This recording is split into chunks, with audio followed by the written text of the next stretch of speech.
got to this moment and just have a continuing resolution. At least pay the people that are working.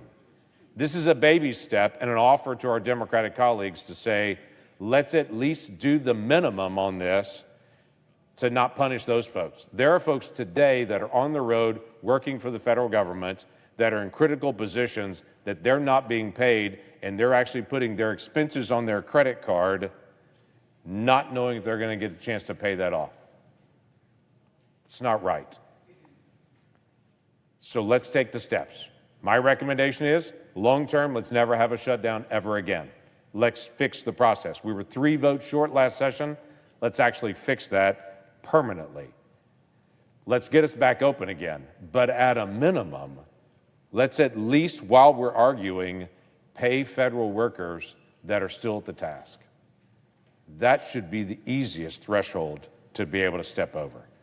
Me and my colleagues are on the floor today because we want to get a chance to be able to offer this to our Democratic colleagues and say, we're going to reach an olive branch out to you. Let's get started on some things. So I yield the floor to my colleagues. Mr. President. Senator from Florida. We are in day 23 of this shutdown, a shutdown that is sowing more uncertainty across our country by the day.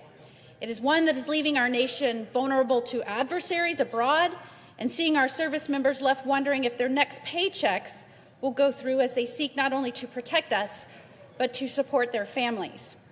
A shutdown that my colleagues and I on the Republican side of the aisle voted for or against over a dozen times. We are trying to end this shutdown, yet we are blocked at every point. Along with a few, very few, courageous Democrats, we voted for a bipartisan continuing resolution to fund the government. The opposing Democrats do so while knowing they are voting against paying our troops for our security, against paying law enforcement for safety, and against paying so many other people that are necessary for critical functions. They vote no. Republicans have voted to eliminate future shutdowns to pay our service members and other essential federal workers and for a full year of funding our military. And yet each time these same colleagues blocked the efforts. They have now resorted to outright obstruction. I am the newest U.S. Senator from Florida, one of the newest U.S. Senators for our country. I've been here 9 months, and I am disgusted that we have colleagues coming in here voting against continuing funding, reciting poetry. They are putting poetry over paying our troops. Since my arrival in Washington, I have watched every single effort by the Democrats to oppose the will of the American people, to undo the outcome of the election, attempting to paralyze not only the administration, but our policy goals to get this country back on the right track.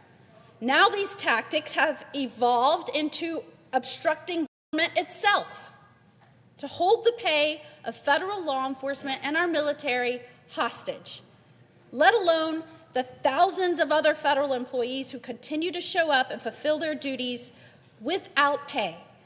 Shockingly, even senators with states that have large federal workforces have set aside the interests of those families beholden to some radical agenda. I implore my colleagues on the other side of the aisle to remember the effects of this shutdown go well past the boundaries of D.C. In my home state of Florida, we're seeing crisis centers which serve veterans, law enforcement officers, first responders, some of our most vulnerable that encounter hardships, all because of colleagues have refused to open the government. In fact, I have committed to donating my salary every day the government is shut down to a crisis center in Florida because they are suffering as this continues to go on.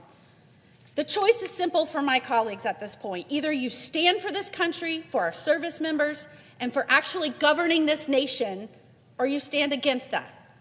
And finally, I want to take a moment to thank every single federal employee continuing to work without pay. Our service members, federal law enforcement officers, Coast Guard members, air traffic controllers, so many others, including our own staff including the staff on the Senate floor that show up and stay up all night as the Democrats recite poetry, thank you for showing up without pay. Thank you for your patriotism, your work ethic, your embrace of duty and commitment to this nation. Throughout history, it is the selfless work of patriots that help build and sustain this incredible country of ours. And I look forward to the day, Mr. President, when our colleagues on the other side of the aisle cease with their partisan games, that they put governing for the people back as their #1 priority, that they remember it is an incredible responsibility they undertook when they took the oath to become a senator. I hope they remember that they were trusted to do this in good faith on behalf of the people. And I hope that they join us in reopening the government. They join us in our bipartisan, clean, continuing resolution to reopen the government. That is the only way forward, and it is the sole path available to continue our work on behalf of the American people. Thank you, Mr. President, and I yield back.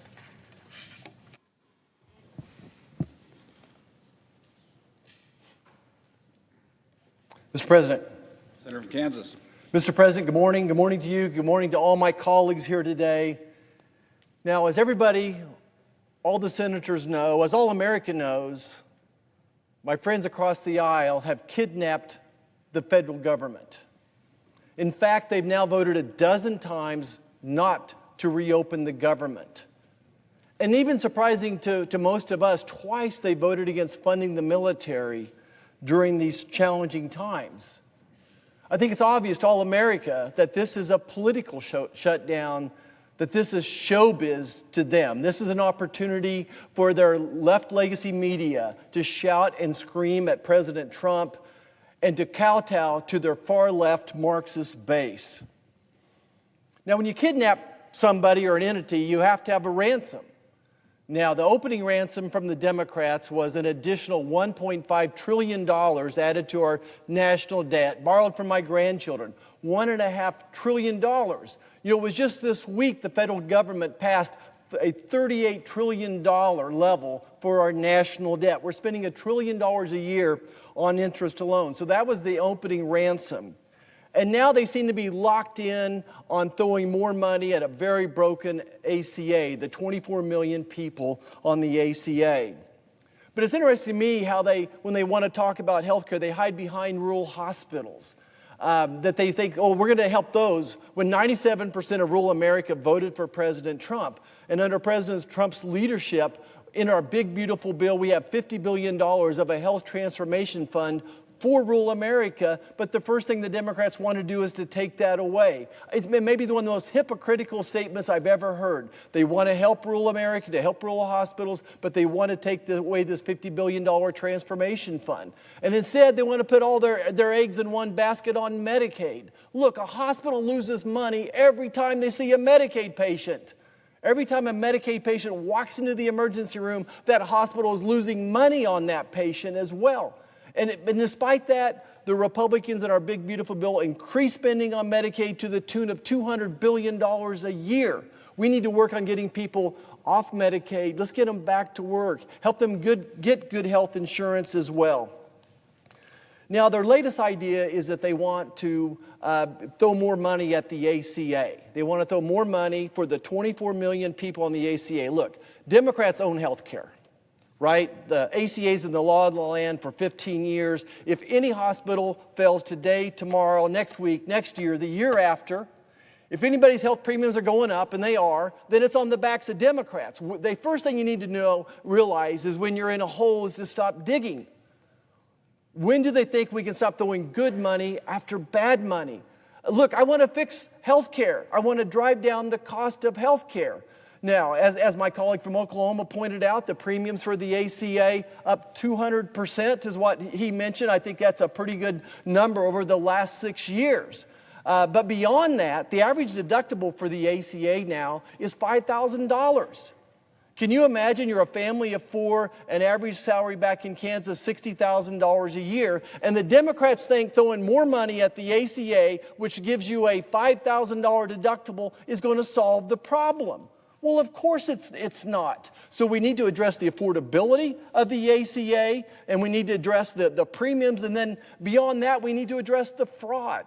Look, this program has grown from a $50 billion a year projection by the famous Congressional Budget Office. They said it'd be $50 billion. We're spending $150 billion a year now on the ACA. And we think there's $25 to $50 billion of fraud in that. I think if you polled Americans and said, look, there's a federal program which is paying subsidies for people's premiums, but there's $50 billion of fraud in that, I think that Americans would say, hey, we sent you to Congress, to the Senate, to fix the darn problem, and we know how to do that. This is a simple fix. Not one time have Democrats have you heard a Democrat say, we want to fix what's broken in the ACA? No, all they want to do is throw more money at it. It would be so easy to fix the fraud, and we know how to do it. You know, how do we address the cost of health care? Well, it starts with adding price tags, right? Can you imagine walking into a restaurant and trying to decide if you want the 2 all-beef patties, special sauce, lettuce, cheese, onions on a sesame seed bun versus the 2 quarter pounders that didn't know the price difference? Well, of course you're not. But that's what we're asking Americans to do when they have a procedure done. They have no idea what it's going to cost. They have no idea what outcomes are. Americans need to realize that you could have a surgery done in one facility for, let's say it's a hip replacement. Maybe one hospital gets replaced $10,000, but another one they're reimbursing at $50,000. I'm not making those numbers up. I ran a hospital. Those were the exact numbers just 6 or 7 years ago. And by the way, the hospital that was getting reimbursed the lower amount had better outcomes, less infections, less blood clots. Look, the Democrats own health care right now. These are their policies. When they're ready to do something more than just throw money at one of the most broken systems in the history of America, then we're here to talk to you.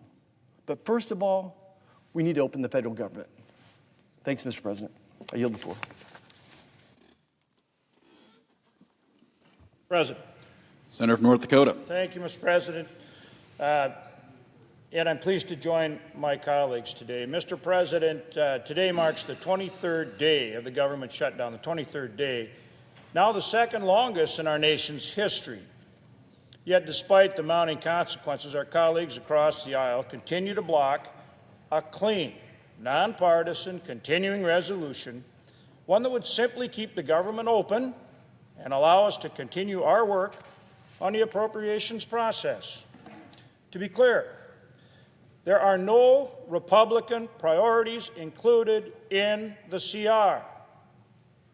Let me repeat again. There are no Republican priorities included in the CR. It simply keeps the government funded. It is the same kind of CR that Democrats passed 13 times under President Biden, yet now they refuse to vote for it. Let's just take a minute to review. Here are the 13 clean CRs that were passed during the Biden administration. 13 of them. You can count them.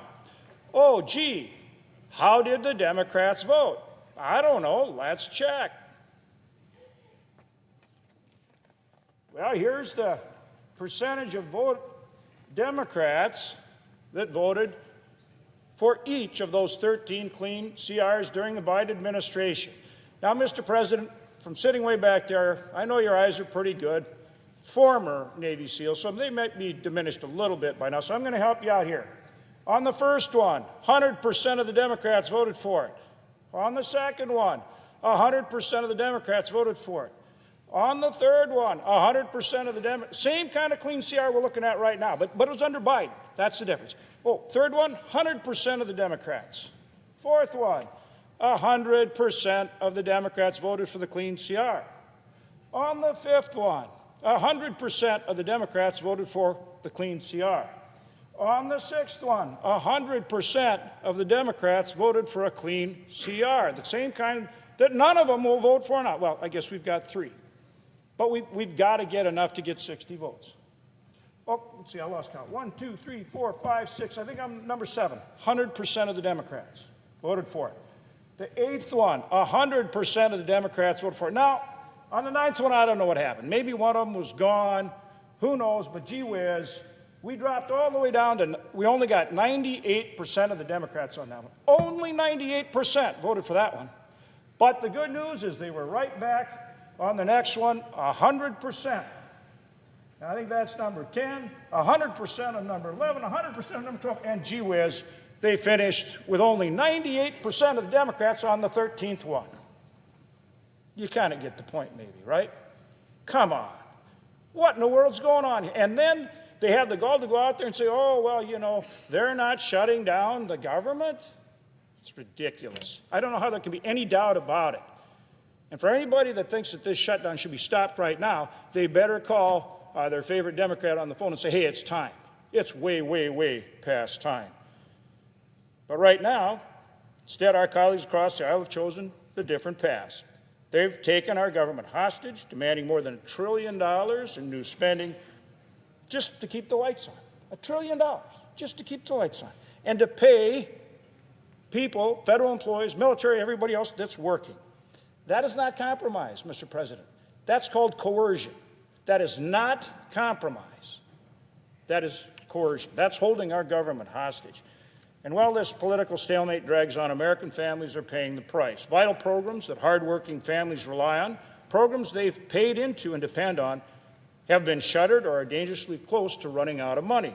Several states are now warning that they will be forced to shut down SNAP, the Supplemental Nutrition Assistance Program benefits, as soon as November 1st if the shutdown continues. That means millions of Americans could lose access to the assistance that helps them put food on the table. Meanwhile, our economy is losing $15 billion in GDP each week as long as this shutdown persists. Many federal employees, including critical air traffic controllers,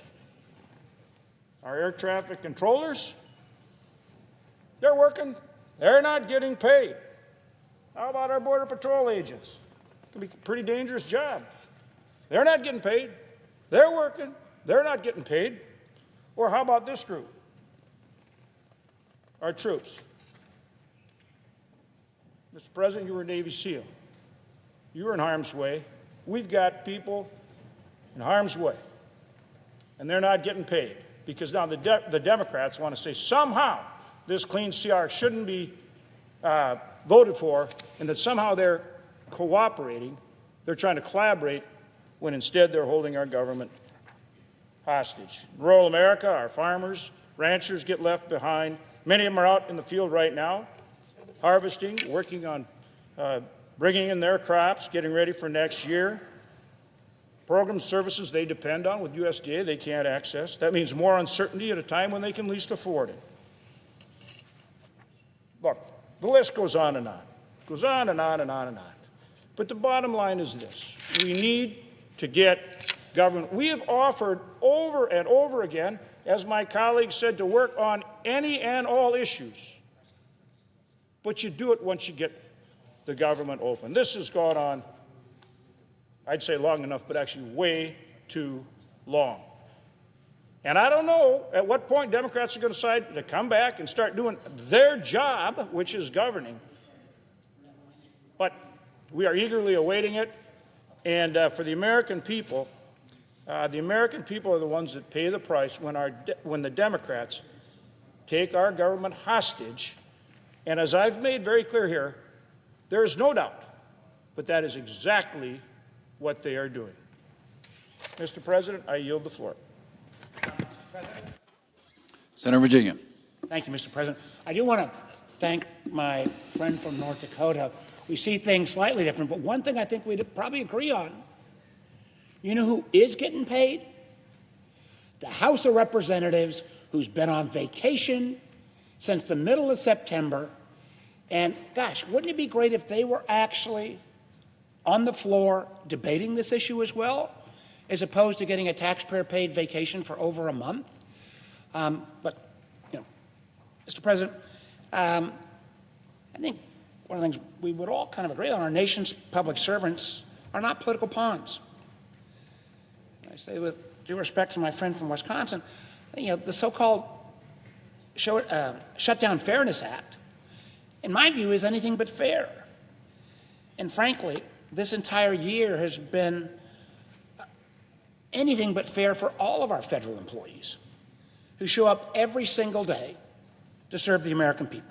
Because remember, before Russ Vought even set foot in the Office of Management and Budget, he bragged that he wanted federal workers, his words not mine, increasingly be viewed as villains and put them in trauma.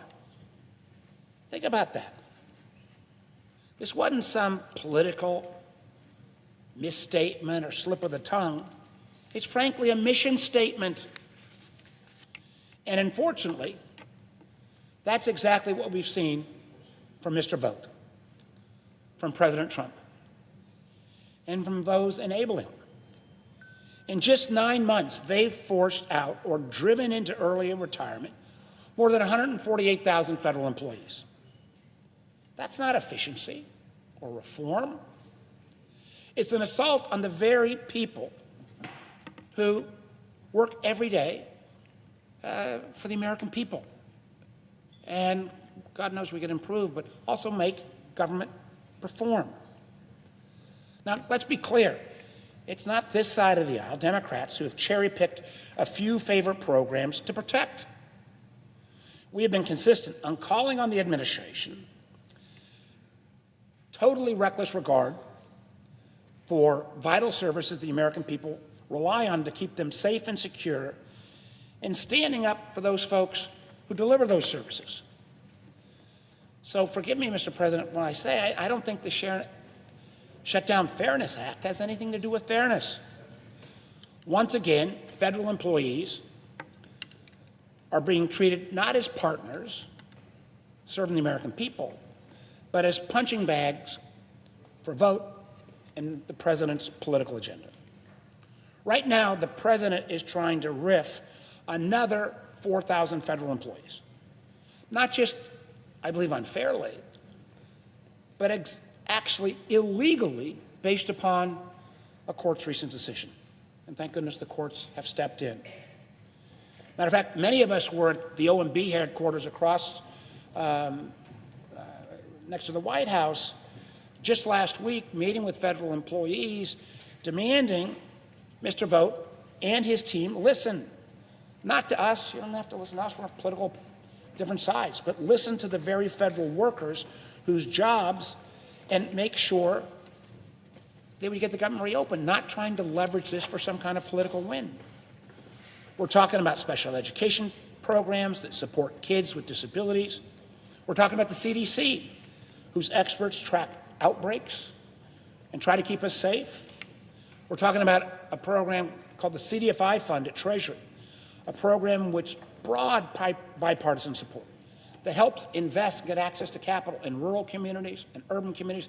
And again, on this one, I got to thank particularly Mike Crapo, but a whole lot of my Republican colleagues for being willing to push back. Let's be crystal clear. These actions are not some accident. This is a deliberate choice, a deliberate effort to hold federal workers hostage in order to jam through an agenda that at the end of the day is going to drive up health care costs for millions of Americans. Instead of sitting down with us and working to keep premiums affordable, they're using these very federal workers, and I got a ton of them in Virginia, as political pawns. It's wrong, it's cruel, and it's not going to work. That's why I'm proud to join both the ranking member, Peters, who will be here, I believe, shortly, and my good friend from Maryland, Senator Van Hollen, on legislation to ensure that not the Trump administration pick and choose who we ought to go ahead and pay, but legislation to ensure that all federal workers, and by the way, and the contractors who work side by side with them, get paid during this shutdown. I mean, at the end of the day, this is a moment for every senator to decide. Are you going to stand with the federal workers who keep the government running, or are you going to stand with those who want to traumatize them and make them all be viewed as villains? This is an actual chance. In a few minutes, we're going to have to make sure that those workers can feed their families, pay their mortgages, while this Republican shutdown drags on. I mean, a lot of language on this floor about who wants to support federal workers. Well, you're going to shortly have a chance. Every senator will have a chance to prove whether they're on the side of not selectively paying federal workers, but paying all federal workers. as we try to bring this shutdown to an end. I urge my colleagues to do the right thing. Let's get it done. And I thank Senator Van Hollen for his leadership on this issue. With that, I yield the floor. Mr. President, Senator from Maryland. I want to thank my colleague from Virginia, Senator Warner, and other colleagues who are joining together to support the proposal that we are putting forward today. But I think we should all say that the best way to make sure that federal employees, all federal employees, get paid and that the American people get the benefit of their services is to reopen the federal government and do it now, which is why I and my Democratic colleagues have voted 7 times now to reopen the government without giving Donald Trump a blank check and while making sure that we prevent a health care crisis in this country when people's health care premiums and costs go through the roof. Because when Republicans passed their so-called big, beautiful bill, they extended the tax breaks for billionaires and very wealthy people. The one tax cut they did not extend was the one that allows middle-class families to afford health insurance. And so they left in place a ticking time bomb that's going off now. We'd like to defuse that time bomb. Instead of negotiating on that, the president has been AWOL. He has been engaged in discussions overseas regarding the Middle East, been on the phone a lot with Vladimir Putin. That's all good, but you would think the President of the United States could carve out just a little time to help reopen the government, to have a negotiation on reopening the federal government. Instead, he's bringing down Republican members of the House and Senate to the White House and whining and dining them and patting them on the back and saying, good job for, keeping this government shut down and not entering into a negotiation to bring it to a close. And of course, our House colleagues, the Speaker of the House, Speaker Johnson, has essentially got the House on a 5-week now, I don't know if we're on 6 weeks, paid vacation. I mean, they are AWOL here in the middle of this shutdown. What is the president focused on?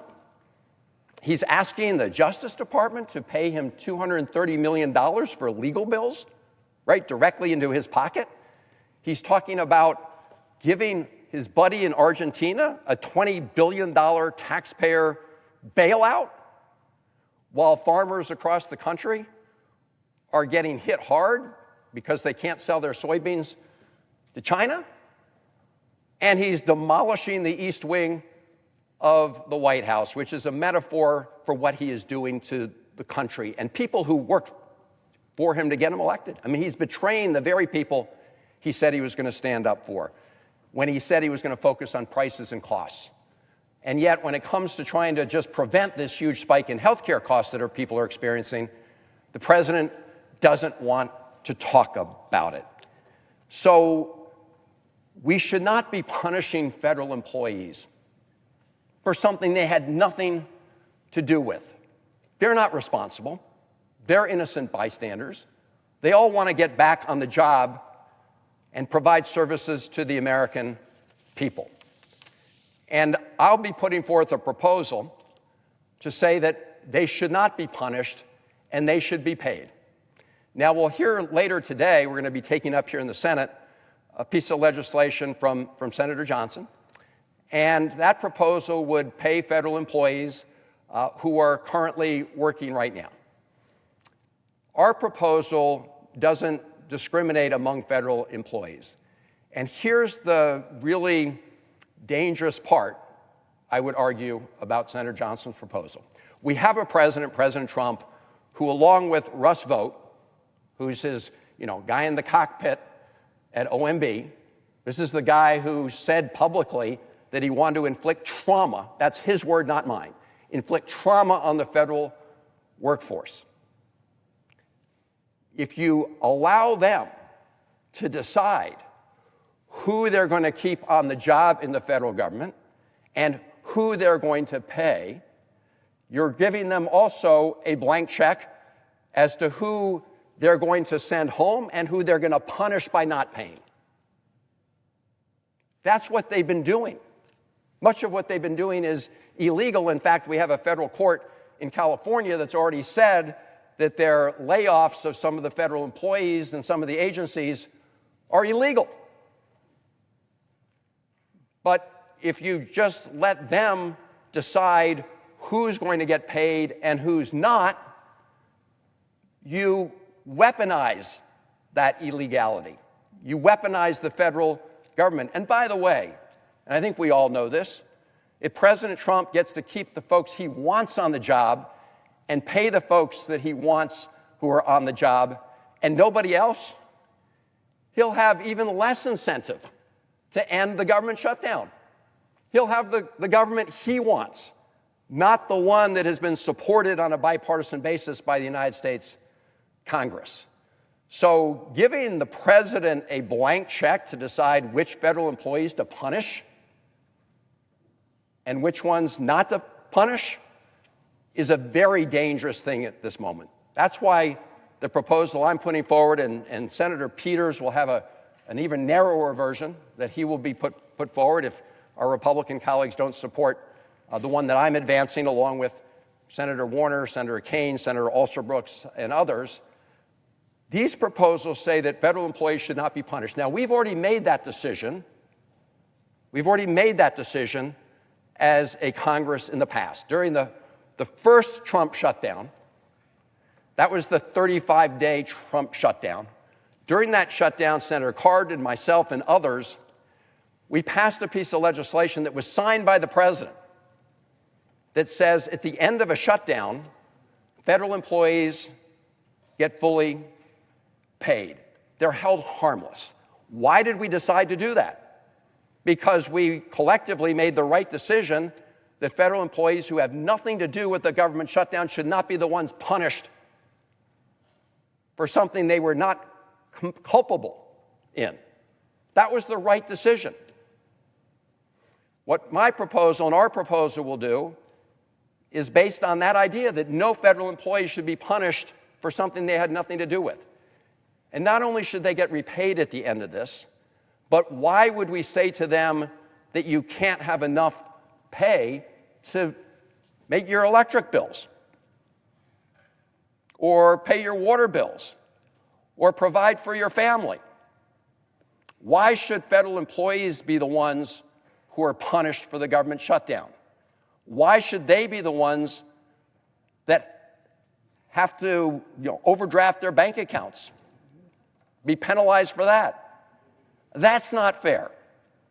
So the proposals that we're putting forward say that in this government shutdown, federal employees, and yes, certain federal contractors who have nothing to do with this political situation that we face, they should not be the ones to bear the burden. And we certainly shouldn't set up a system where the President of the United States gets to decide what agencies to shut down, what they can open, who to pay and who not to pay, who to punish, who not to punish. That just gives him a blank check to put in place political cronies and pay them, and send home hardworking civil servants who perform important functions. So that's what our proposal will do. And for any of our colleagues, regardless of the side of the aisle, who agree that federal employees should not be the ones who are punished for something they got nothing to do with, I hope we'll all agree to support this measure. Now, I don't know if Mr. President, Senator Peters wants to talk at all on this particular proposal. He's going to be talking on the next proposal. I know that some of my colleagues are on the way to the floor as we speak. Senator Kaine and others. And I will, when they arrive, I will return the floor to them to have say their piece. But at this time, Mr. President, I ask unanimous consent that the Senate proceed to the immediate consideration of S. 3039, introduced earlier today, that the bill be considered read a third time and passed, and the motion to reconsider be considered made and laid upon the table. Is there objection? Mr. President. Senator from Wisconsin. Reserving the right to object. Mr. President, I've come here today on the floor in good faith. I've come here not to argue. I've come here trying to find agreement. And I've listened to the senator from Virginia, now the senator from Maryland, and I have to say, I don't know exactly what percentage, but probably 95, 98% of what they've said, I agree with. Now, I do have to point out, and this would be the most, I would say this is a partisan comment. We have voted now 12 times on a measure that would open up government. It's what the House passed as a clean CR, similar if not identical to what happened 13 times during the Biden administration, just a clean CR to open up the government at President Biden's levels, funding levels that Democrats voted for. By the way, House Republicans could have come with a table, a CR with $1.5 trillion of spending reductions to match the $1.5 trillion of spending increase the Democrats wanted. And now there'd be areas of compromise. But the House Republicans basically said, here's the deal. Let's not shut down government. But let's not make federal government workers pay for our dysfunction. So they passed a clean CR at President Biden's funding levels. So again, that's been voted down 12 times, regrettably. But let me set that aside. I found out about the senator from Maryland's proposal last night. Got the language this morning. I've got the bill here. And first of all, I kind of chuckled because the name of the bill is I've actually got the true Warren Buffett tax, and we ought to talk about that later on. You might find that interesting. But so he's taken my bill, the Shutdown Fairness Act. Now his bill is the true Shutdown Fairness Act. And again, I haven't done a word count comparison, but it's probably like 95+% of the Shutdown Fairness Act. That's a good thing. That shows there's a lot of areas of agreement. I come from the private sector. You don't get a whole lot accomplished arguing all the time. It's all about finding areas of agreement. I got a product, you want to buy it, now we'll haggle over the price. Okay, so I got a product, you want to buy it, now we need to haggle over the price. Now, the three areas of the differences in these bills, I think I've got this right. I'd asked the senator from Maryland to confirm that. Your bill is only for this fiscal year. My bill would just end this, punishing federal workers for our dysfunction forever. I mean, I think we should make it permanent. The senator from Maryland's bill includes furloughed employees.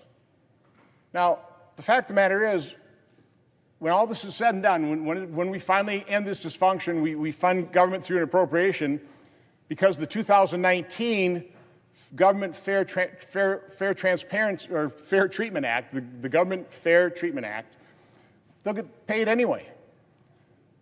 So my bill is obviously targeted to the people we're forcing to work, but I'm not necessarily opposed to paying furloughed workers as well. That's something we can talk about, okay? The last difference is it limits reduction in force. Now, I come from the private sector. Nobody likes to terminate employees. Nobody.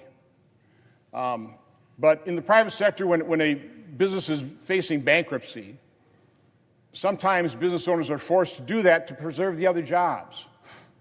The federal government is $38 trillion in debt. I don't think we should limit the president's ability, the chief executive's ability to properly manage the federal government and make the tough decisions sometimes to reduce the workforce. Cut out some government functions. But again, that's something we can talk about. So again, I think, in fairness of the more than 2 million in federal employees that are now being forced to work because they're termed accepted, but that means they're essential. They're protecting our nation. They're protecting our safety and security. They're writing Social Security checks. To see that they get their paycheck so they don't have to work DoorDash, so they don't have to go to food banks, so they're not under that stress. I am asking in good faith, let's figure out how to get that done. Now, I mean, I could propose, take this, I'll change the name of mine, by the way, if you want to call it the true, because I think it's the true Shutdown Fairness Act. I would be, today, right now, I'd be willing to add furloughed workers, because we're going to pay them anyway. Would you, I just ask you, I mean, would you substitute your bill, take my bill, substitute it in? I've actually got my staff to write the language to do this. Red line is probably not ready for prime time. We really need to get through Ledge Council, that kind of stuff. But would you take my bill, add furloughed workers, say it's a done deal? Is that something you'd accept here today? I'm happy to, if you're yielding the floor to me. Yes. The short answer is we do want to pay all federal employees because none of them should be punished. But we also don't want them to be fired and riffed during this period of time. I mean, you said in the private sector, people don't like to fire employees. I know, Senator, you've read the remarks of Russ Vought, the head of OMB. He wants to visit, quote, trauma on federal employees, and he wants to fire a lot of them. He has said so. That's, again, but that's an important piece here, right? So, Senator, again, I'm trying to keep this. Let's not argue, okay? Let's focus on areas of agreement. Okay, so even reduction in force. Okay, again, I think we probably have a philosophical agreement there. I'm not associating myself with anybody else's remarks. I'm just talking about that's something that I think reasonable people can disagree with. And I think reasonable people can come to an accommodation. Again, when we're talking about making sure that 2.8, I think is about the number, 2.8 million federal employees aren't worried about getting a next paycheck. I mean, that so overwhelms quite honestly, the smaller differences about the length of the bill or, what reduction force. Again, and I'm willing to come a long way. Senator, let me just speak. I'm willing to come a long way in terms of including furloughed workers. So again, what I'm suggesting is the way to do it. And by the way, this could be a wonderful example for this body. Working on a piece of legislation that, again, you bring it to the floor. We filed it. I know it got Rule 14, but we're doing it the right way. We're going to ask for a cloture vote on it. Get it on the floor, open it up to amendments, perfect it. See what the body of the Senate wants to do with this piece of legislation that, again, we probably agree 95% of it or higher. The way to do it is when I offer my bill and we vote on cloture, vote for cloture. Let's get on the bill. Let's start discussing today. I mean, maybe if we're so successful, maybe if we find the differences are so slight, we can pass it by UC later in the day. But we do need to take this back to our conferences. We do need to go to ledge staff. We need to perfect this. It'll probably take more time. But again, passing it by unanimous consent is not the way to do it. It just isn't. I mean, I appreciate the attempt. I appreciate the dialogue. And that's what I'm asking in all sincerity, for the benefit of those 2.8 million workers, our military, our law enforcement. Let's take that burden off them today. Let's give them some hope to know this body is going to finally do something in a nonpartisan, I call it a nonpartisan way, that we all agree on. We're going to work out, we're going to iron out our differences the way you would generally do it, the way it used to be done, by getting onto a bill, voting for cloture, having the will of the Senate work its way, and then hopefully pass it early next week. That would be my suggestion. Again, I'd be willing to do it today. I don't think we could probably handle that because there's things to discuss. That's all I'm asking. If gentlemen will yield, look, thank you. Look, it'd be great to work this out because there seems to be some agreement that federal employees should not be the ones to bear the burden of a decision they had nothing to do with. I see the Republican leaders here with us on the floor. I think the best way to proceed would be to delay moving forward on the cloture vote on the motion to proceed on your bill, and let's sit down and let's talk about whether or not we can find that common ground. We may not be that far apart. I will just say to the senator, I would say that if you give the president the authority, as your proposal currently does, to decide who to send home and furlough and punish, and it sounds like you're willing to change that, but here's the scenario I worry about.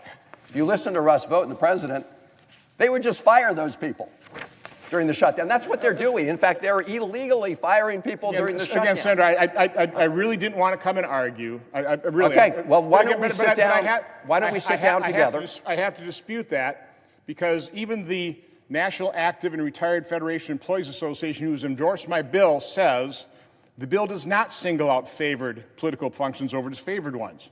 And you understand, under the Anti-Deficiency Act, under the opinions from the Office of Legal Counsel, accepted employees, it's pretty well standard. There may be some tweaks back and forth, which is what you give the latitude of the executive branch. Again, I'm willing to sit down. I'm sure the Republican Congress is willing to sit down and go, okay, what should we do? I think Congress has given way too much authority to the executive branch. I don't mind dialing that back a little bit. But again, the way to approach that is let's get on the bill. Let's talk about it. Let's offer amendments, amendments that pass by voice vote, and let's get it done. There's a lot of pressure on all of us. We all want to get this done. But again, passing by unanimous consent is not the way to get it done. The way to get it done is the way the process should work. I mean, wouldn't it be wonderful to actually see the process work in the Senate? Again, I realize you don't like. You don't Senator, agree 100% I with my bill. So I let's would get love on- to let's see the get on process bill, work. And then let's sit down in good faith. Let's hammer out amendments and let's get the thing passed next week. Let's do that. That's all I'm asking. Again, I honestly hate to object to this. I don't want to. Okay. But again, this is not the way to pass it. So again, I'll speak to my bill. I know we've got to get votes for that kind of stuff. But again, truthfully, I'm in as good a faith as I possibly can be. We have to get this done. And the way to do that is vote to get on the bill. Let's sit down and talk in good faith, and let's see and hammer out what it might be pretty minor differences when all's said and done. Okay?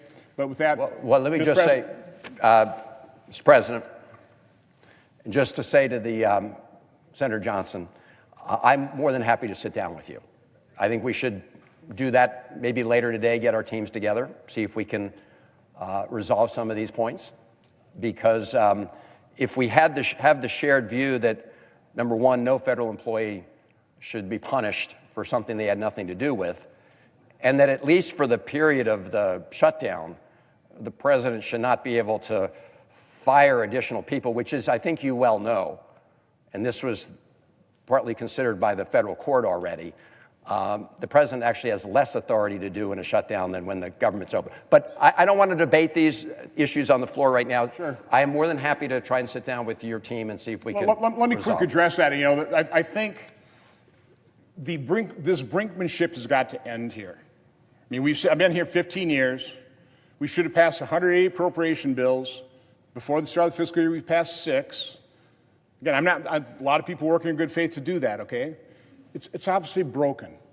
We've got to start working on appropriation and budget reform. We've got to start working on that together, okay? But my guess is part of what's happening with the reduction in force is that brinkmanship. Trying to get you folks to just agree to what you've done 13 times. Just open up the government, then we'll talk, okay? We're more than open to talk. But anyway, so again, I'm literally begging you, please. Well, when we vote on cloture, vote to get on the bill, and then let's go through the amendment process, and let's get it done quick. Again, there's not that big a difference. We can get this done, but again, I hate to do this, but with that, I will object, and just, again, beg. Objection heard. Let's get on the bill. Mr. President, Senator from Maryland. as I said to the senator from Wisconsin, I'm happy to sit down with him and his team to see if we can put together a proposal based on the principle that no federal employee should have to bear the burden and the pain of a decision they had nothing to do with, as well as many of these federal contractors who are also involved. So I welcome the chance to sit down with the senator from Wisconsin. I also hope that the President of the United States will sit down with Democrats to resolve the overall issue and open the government. That way, we wouldn't even have to go through this exercise right now. With that, I want to yield the floor to my colleague from Maryland, Senator Alsobrooks. Senator from Maryland is recognized. Mr. Senator President, Alsobrooks. thank you, first of all, to my colleague, Senator Chris Van Hollen, for yielding, And I also want to thank the senior senator from Maryland for his work on this legislation, the True Shutdown Fairness Act. Senator Van Hollen is a tremendous partner on this critical issue and an advocate for the thousands of federal workers in our great state. Maryland is home to 494,000 federal workers and federal contractors and 34,000 uniformed military personnel.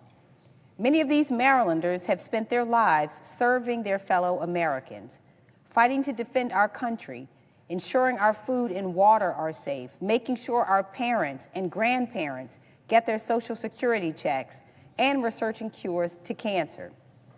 That they have been characterized by this administration as an enemy worthy of trauma is repugnant. If you live in Maryland, you know a federal worker. They are your friends, they're your neighbors, they are the people like my grandmother, Sarah Daisy. You see, Sarah Daisy worked as a housekeeper in Washington, D.C., but dreamed her entire life of working in the federal government. Back then, and many will recall, she had to pass a civil servants exam, which included a typing test in order to work in the federal government. But she couldn't afford a typewriter and didn't know how to type. So she taped a white piece of paper on her refrigerator. She drew a keyboard on that piece of paper and stood in front of her refrigerator in her one-bedroom apartment every night and taught herself the keystrokes. Well, Sarah Daisy passed the exam and got herself a job working in the federal government. It was her dream. She worked in the Hoffman building. She'd always tell me about it. I could vividly remember her saying that she was so proud that she walked past this general and that general in the hallway. She was very, very proud. And I am honored to be her legacy and to be fighting for the countless Marylanders just like Sarah Daisy, who are being so cruelly targeted by this administration.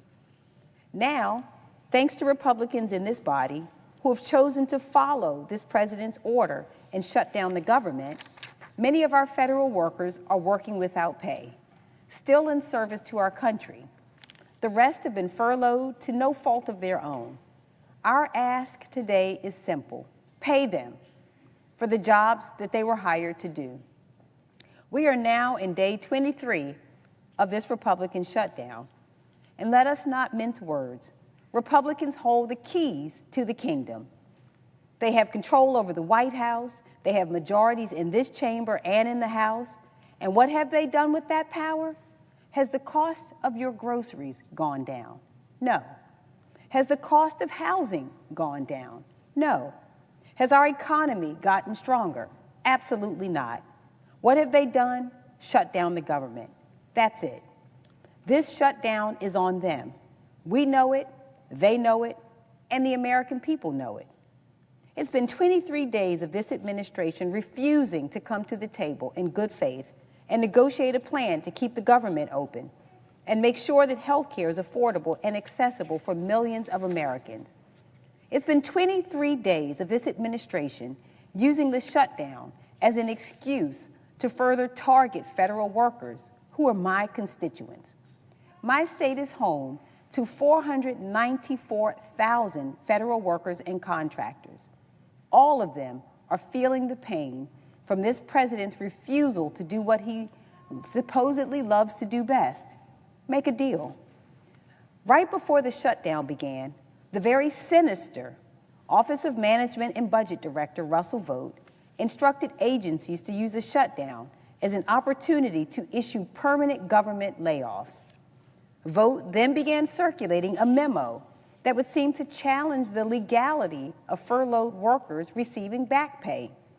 By the way, Congress passed a bipartisan law ensuring their back pay during the last Trump administration, yet this administration continues to disregard the rule of law. Just last week, Vought ominously tweeted, "The rifts have begun." He then directed federal agencies to begin illegally terminating thousands of federal employees. This is a man who is outwardly and very sinisterly, in a very sinister way, taken pleasure in harming federal workers. Hours later, President Trump and Secretary Kennedy fired more than 1,700 more people from the Department of Health and Human Services. including staffers that work to prevent measles outbreaks, before admitting that they had sent nearly half of the notices to employees at the CDC in error. Imagine that. With the family to support, you get a notice that you're fired before getting another email hours later telling you that your RIF has been rescinded. The chaos and the cruelty is unconscionable. Thousands of dedicated civil servants have been shown the door by an administration who, in the words of the Office of Management and Budget Director Russell Vogt, has said that it is his intention. He said that he hopes that federal workers will no longer want to come to work because they will be in so much trauma. He also said that he hoped that they would feel like villains. So there has been a systemic dismantling of our federal government, a witch hunt targeting patriotic people across this country who raised their hand to serve the American people. All of this chaos is needless. It is a manufactured crisis. So many Marylanders would like to show up to work today and serve the American people, but they have been left behind by this administration. Hundreds of thousands of civil servants have been either furloughed or forced to work without pay, all because this president has decided to shut down the government instead of lower health care costs for Americans. We need to ensure our workers are paid. The truth of the matter is that we are now just 9 days away from open enrollment beginning, when Americans will begin to sign up for their health care plans for next year. And they are already facing sticker shock. Even with the state stepping in, a 60-year-old couple living in Salisbury, Maryland, making $90,000 a year, will pay $1,100 more per month for health care. They will have to pay $1,100 more per month next year. For a family of four in Maryland making around $128,000 a year, and for context, that's the combined salary of a firefighter and a teacher, they will be paying $1,427 per month next year versus $916 this year. If the president and our colleagues on the other side of the aisle get their wish and allow the tax credits to expire, nearly 90,000 Marylanders could be priced out of their health insurance altogether. So we will keep fighting for health care because it's what Americans deserve. But this chaos is unsustainable, and we must have faith that soon this season will be over. I know soon there will be a morning, not like the morning that we have awakened to today. Today's morning brings about chaos and fear and confusion and division. But I know soon there will be another morning where Americans will wake up across our country and not fear that they will not be able to afford rent, groceries, and health care. Right now, it is our duty as members of the United States Senate to pay our federal workers. Our government will cease to function if we do not, and the damage, I fear, is irreparable. Yet, just like Russ Vogt, my colleagues today are picking winners and losers, putting forth legislation that would only make sure that accepted workers are paid, instead of the entirety of the federal and military workforce that has been held hostage by this Republican shutdown. We cannot cherry pick who gets paid during a shutdown based on our perception of the political affiliations of our patriotic civil servants. We must pass legislation that ensures our federal workers receive the paychecks that they have earned. Around 750,000 federal employees have been furloughed this month, at no fault of their own. Hundreds of thousands of these employees live in our region, in Maryland, in Virginia, and the district. Senator Johnson's bill would ignore these dedicated workers, leaving them to continue to go without a paycheck while President Trump refuses to get back to the bargaining table. They cannot afford to wait for the president to tire of throwing celebratory picnics or tearing down the White House for a gilded ballroom. They cannot afford to wait for Speaker Johnson and House Republicans to actually show back up to work. In case some of my colleagues on the other side of the aisle have forgotten, federal workers don't just serve Democrats. They serve every American citizen who needs their help. Researching cures for cancer isn't just for people who live in blue states. Making sure that people get their Social Security checks isn't some left-wing conspiracy. I would assume that everyone in this body agrees that Americans should get paid for their labor. Well, if you believe that, you will support our bill. It took courage and dedication for my grandmother, Sarah Daisy, to learn a new skill in order to serve her country. And each day, our armed service members and civil servants show courage and dedication to serve and protect our country from harm, to make it a better place. Let's show courage today. Work together and pay all federal workers, because we all know federal workers are Republicans, Democrats, and independents. They are not political pawns, they are patriots. I yield. Mr. President. Senator from Michigan is recognized. Mr. President, I ask unanimous consent that myself and Senator Johnson be permitted to complete our remarks prior to the scheduled roll call vote. Without objection. Thank you, Mr. President. Mr. President, I rise today to request unanimous consent to pass my Military and Federal Employees Protection Act. I understand my colleague from Wisconsin objected to Senator Van Hollen's proposal. And while I support my colleague from Maryland's legislation, I'm now going to offer an alternative that is very, very straightforward. It seems to me that we all agree in this chamber that we want to pay our federal workers. My bill will do just that and nothing else. The Military and Federal Employee Protection Act provides pay for members of the military, federal employees, and federal contractors who have been denied paychecks during the government shutdown. So let's be honest why we're all here. The shutdown is not an accident. Republicans right now are refusing to negotiate with Democrats on a bipartisan solution to help address the health care crisis. And now, as a result of that, federal workers are paying a price.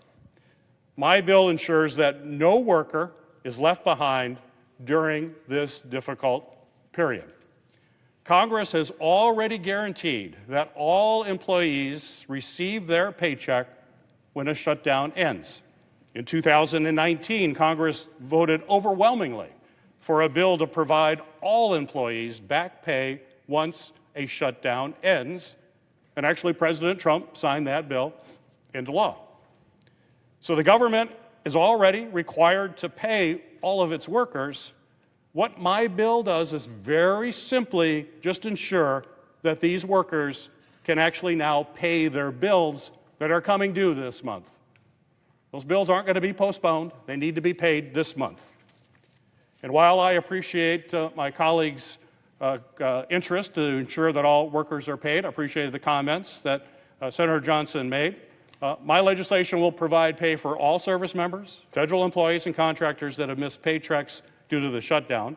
But it doesn't do other stuff that his bill does, which gives President Trump an unlimited blank check to pick winners and losers. We're just focused on what I think all of us agree on. This legislation that I'm offering is the absolute simplest path forward to pay our workers. We all say we agree on this, so let's just pass this bill now, get workers their paycheck. I'm going to continue to work to end this shutdown and address the health care crisis. But in the meantime, let's protect our service members and our federal employees, not put other stuff in the bill, just pay them so they can meet their bills as they arise.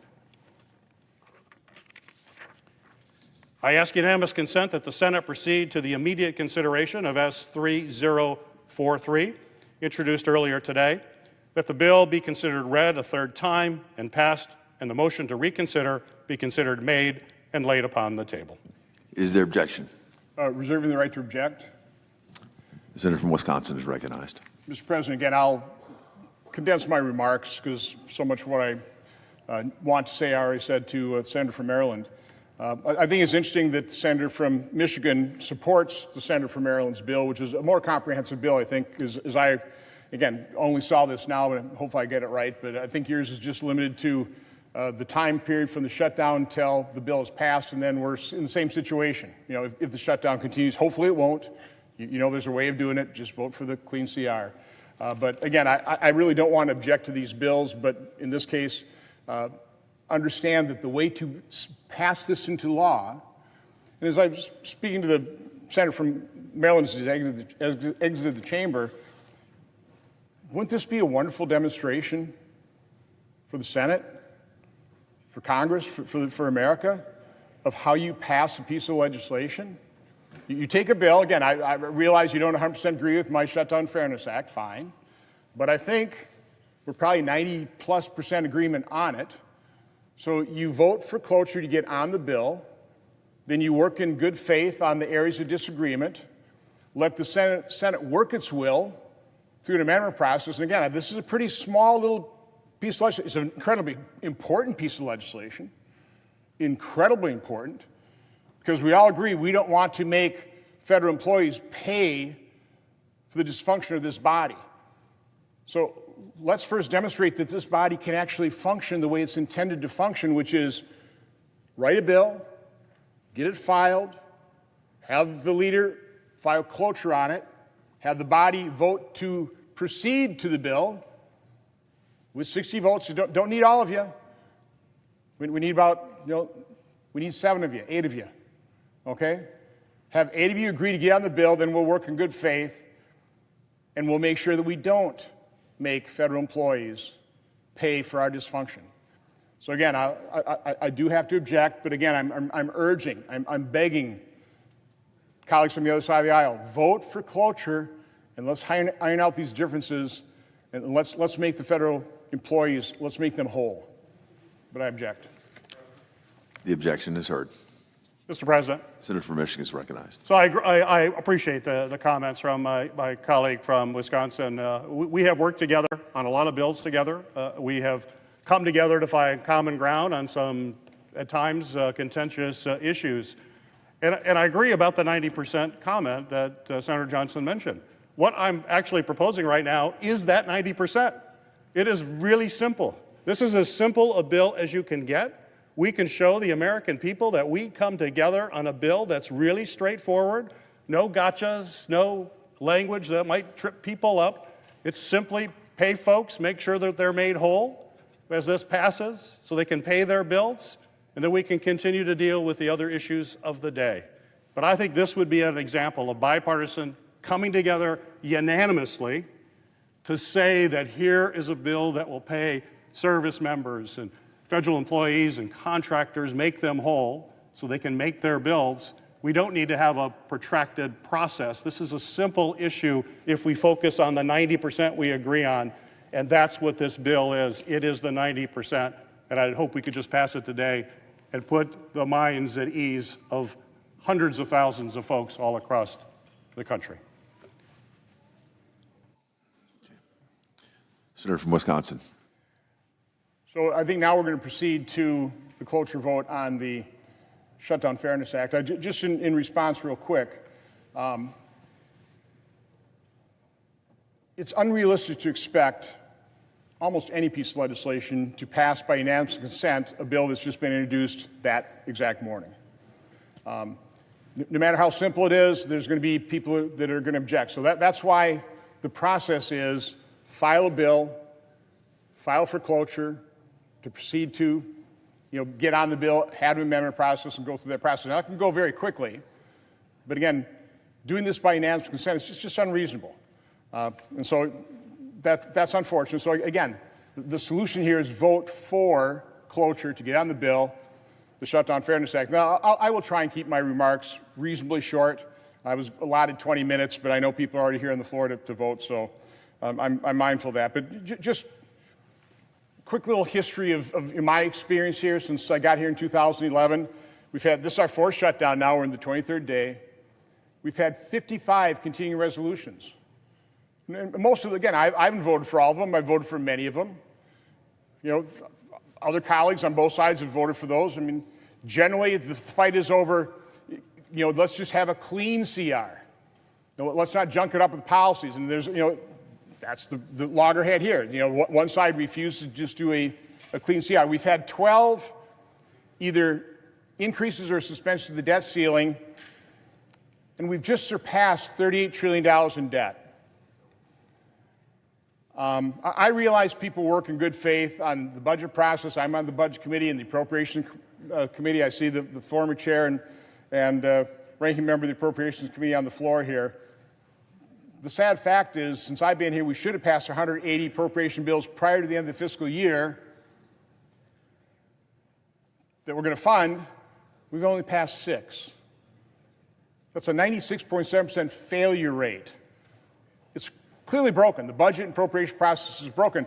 Rather than spending weeks arguing over how to get the government back open, I'd much rather sit down in a nonpartisan way and go, how can we fix this?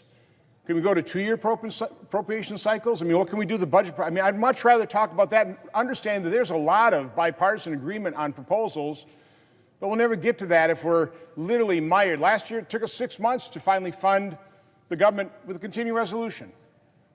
This is beyond ridiculous. So again, this is a bipartisan problem here. I'm not placing blame anywhere. It's a bipartisan problem. Now, unfortunately, we haven't passed any appropriations. Pointed out before, the Democrats have forwarded 13 times during the Biden administration for a clean CR at Biden spending levels. Now they're saying no, they won't. And of course, their leader, in doing that, on January 16, 2024, said, quote, passing a clean CR this week is important for 2 main reasons. First, passing the CR will avert a harmful and unnecessary government shutdown. No reasonable member of either side, Democrat or Republican, wants a government shutdown. Now, that's not Leader Thune saying that. That's then Leader Schumer saying that. Now he's obviously completely changed his tune. Now, I did point this out. This is important to understand, because the other side is saying, well, why don't you sit down and negotiate and compromise? I mean, the House could have passed a CR with $1.5 trillion in spending cuts to match the CR proposed by the Democrats of $1.5 trillion in new spending. Okay, there you go. Now you got something to compromise on. That's not what the House did. The House said, well, let's do what we've done 13 times under the Biden administration. Let's just pass a clean CR at Biden's level and really beg the Democrats to say yes, but they haven't been willing to do that. Again, I know people are waiting to vote. I'm not going to talk about the issue, the fact that Obamacare is causing premiums to skyrocket and what they're demanding in terms of extending the enhanced subsidies that were supposed to be temporary. They set the expiration date, but it's Obamacare that's causing premiums to be unaffordable, and they want those enhanced premiums to mask the failure of Obamacare. But I won't get into detail on that. I will talk about, this is day 23.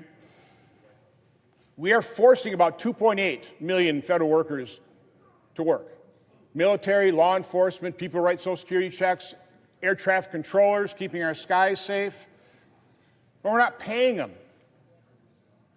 That's absurd. Now, what's even more absurd is they will get paid. Whether they're working or furloughed, they will get paid because of the Government Fair Treatment Act of 2019. Once this ends, I'm assuming it'll end with an appropriation, they'll get paid. So the Government Fairness Act, all it does is recognize that reality. It shouldn't cost a dime. CBO has a alternate universe score on this. There's 0 score. This doesn't cost the federal government a dime. Just pay the workers that are being forced to pay. Pay them now, not later. Incredibly common sense. I'll end with a surprising support letter I got from the National Active and Retired Federal Employees Association. They pretty well bat down all the arguments against this bill. Doesn't change the government's obligation to pay furloughed employees. They'll get paid. It does not single out favored political functions over disfavored ones. Again, President Trump is by and large honoring the past opinions of Office of Legal Counsel, Anti-Discrepancy Act. They say they don't believe it's empowering the administration to pick and choose what activities it carries out.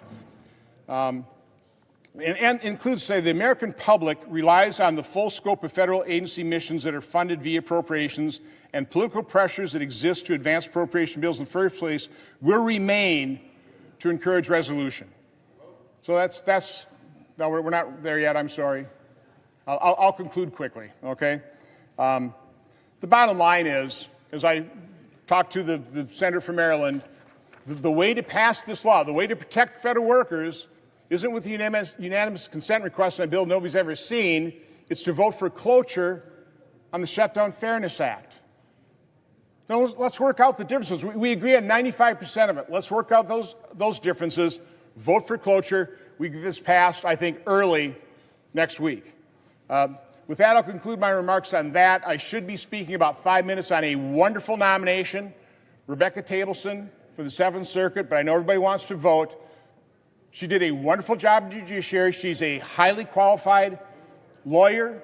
She'll make a wonderful judge for the 7th Circuit. I urge all my colleagues to vote for her cloture on her confirmation. With that, Mr. President, I yield the floor. The clerk will report the motion to invoke cloture. Cloture motion. We, the undersigned senators, in accordance with the provisions of Rule 22 of the Standing Rules of the Senate, do hereby move to bring to a closed debate on the motion to proceed to Calendar 191, S3012, a bill to appropriate funds for pay and allowances of accepted federal employees for periods of work performed during a lapse in appropriations and for other purposes, signed by 17 senators. The question, by unanimous consent, the mandatory quorum call has been waived. The question is it the sense of the Senate that debate on the motion to proceed to Senate Bill 3012 to appropriate funds for pay and allowances of accepted federal employees for periods of work performed during a lapse in appropriations and for other purposes shall be brought to a close? The yeas and nays are mandatory under the rule. The clerk will call the roll. Ms. Alsobrooks, Ms. Baldwin, Mr. Banks, Mr. Barrasso. Thank you. Mr. Bennett. Houston.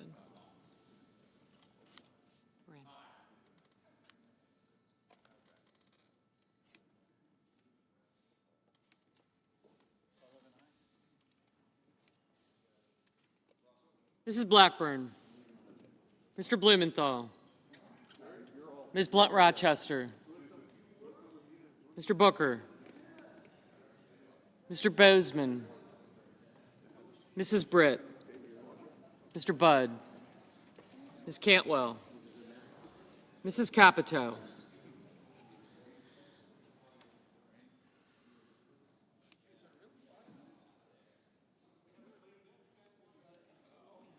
thank you, Mr. Cassidy,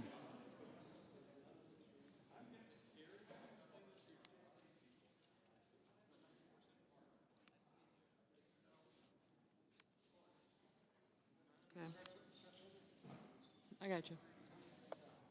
Thank you. Ms. Collins. Thank you. Mr. Coons.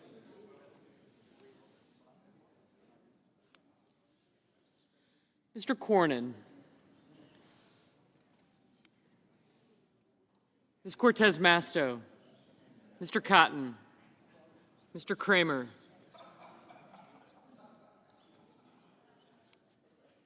Mr. Crapo, Mr. Cruz, thank you. Mr. Curtis, Mr. Daines, Ms. Duckworth, Mr. Durbin, Ms. Ernst, Mr. Fetterman, Mrs. Fisher, Mr. Gallego, Mrs. Gillibrand, Mr. Graham, Mr. Grassley, Mr. Haggerty, Ms. Hassan, Mr. Hawley, Mr. Heinrich, Mr. Hickenlooper, Ms. Hirono, Mr. Hoven, Mr. Husted, Mrs. Hyde-Smith, Mr. Johnson, Mr. Justice, Mr. Kane, Mr. Kelly, Mr. Kennedy, Mr. Kim, Mr. King, Ms. Klobuchar, Mr. Lankford, Mr. Lee, Mr. Lujan, Ms. Lummis, Mr. Markey, Mr. Marshall, Mr. McConnell, Mr. McCormick,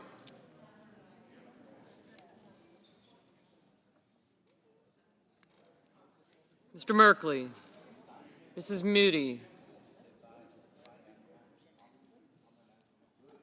Mr. Moran, Mr. Marino, Mr. Mullen, Ms. Murkowski, Mr. Murphy, Mrs. Murray, Mr. Ossoff, Mr. Padilla, Mr. Paul, Mr. Peters, Mr. Reed, Mr. Ricketts, Mr. Risch, Ms. Rosen, Mr. Rounds, Mr. Sanders, Mr. Schatz, Mr. Schiff, Mr. Schmidt, Mr. Schumer,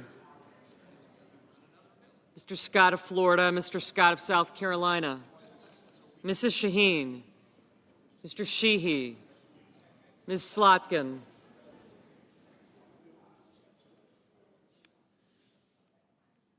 Ms. Smith, yes, Mr. Sullivan, Mr. Thune, Mr. Tillis, Mr. Tuberville,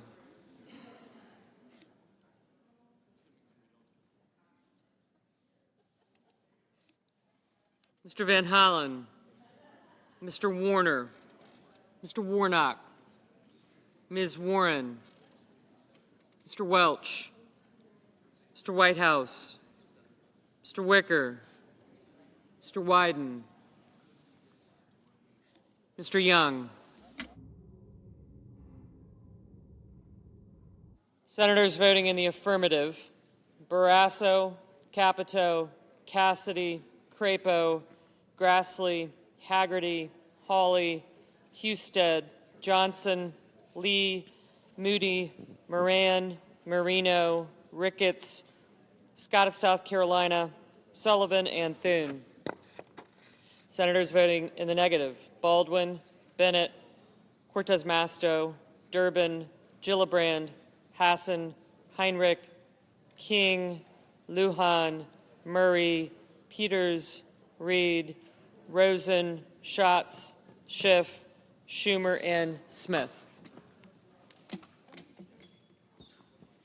Mrs. Britt, aye. Mrs. Blackburn, aye.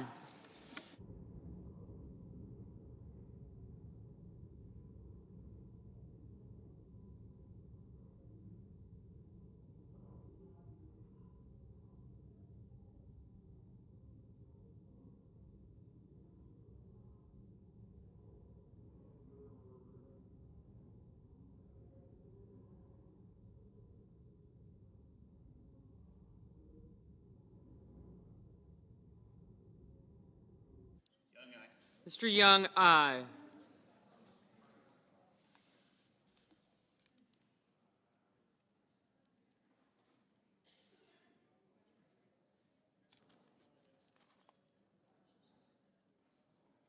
Mr. Blumenthal, no.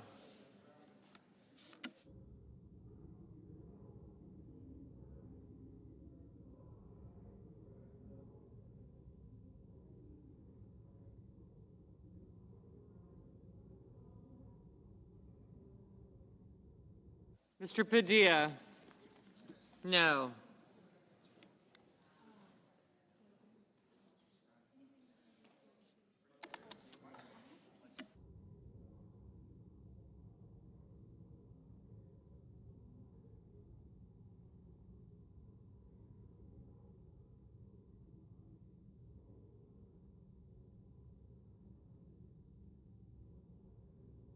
Mr. Kim, no.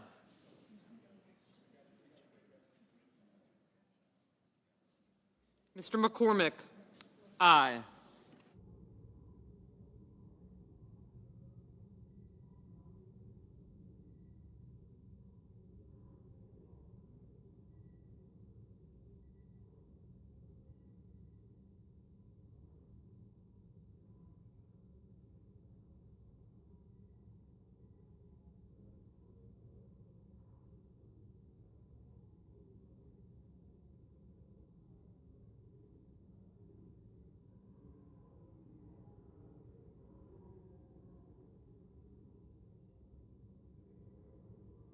Mr. Markey?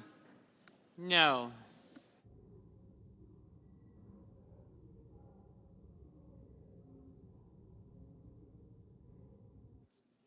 Ms. Murkowski? Aye.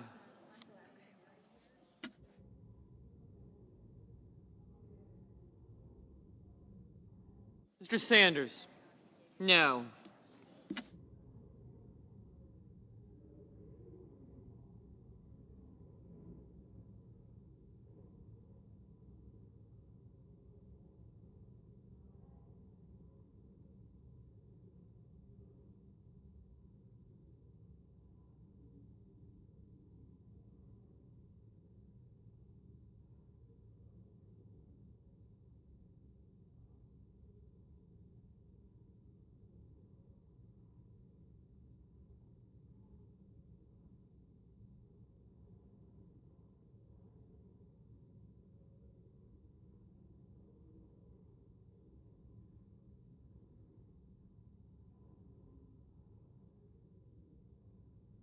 Mrs. Hyde-Smith?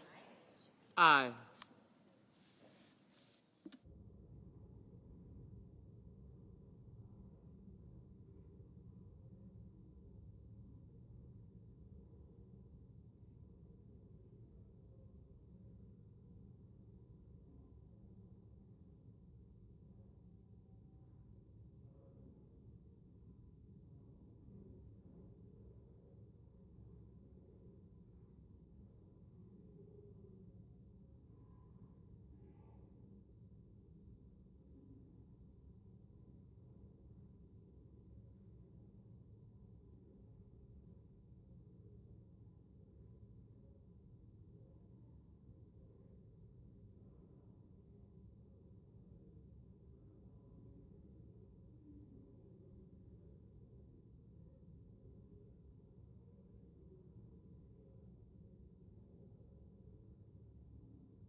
Mr. Cornyn? Aye.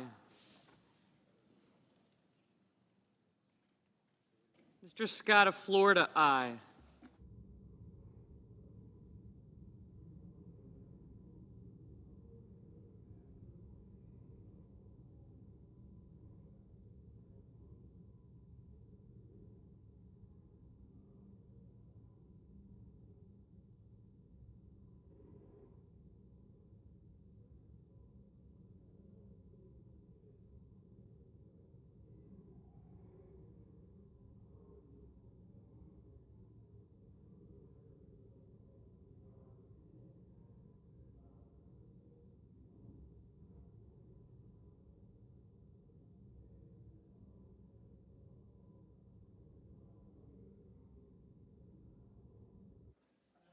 Mr. Wyden? No.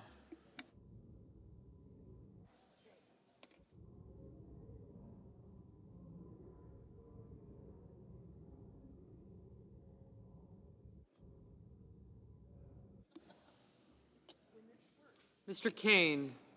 No. Mr. Warner?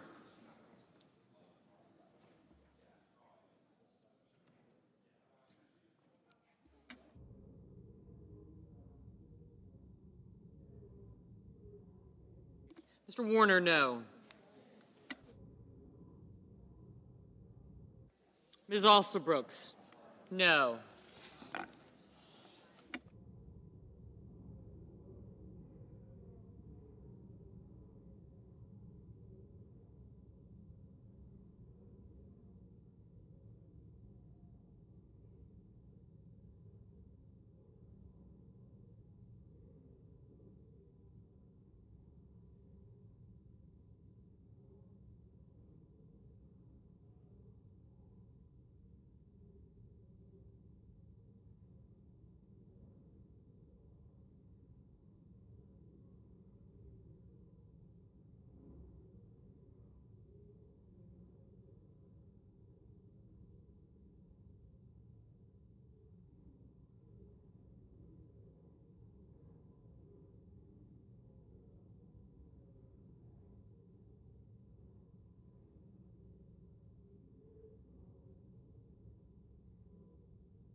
Mr. Kennedy, aye.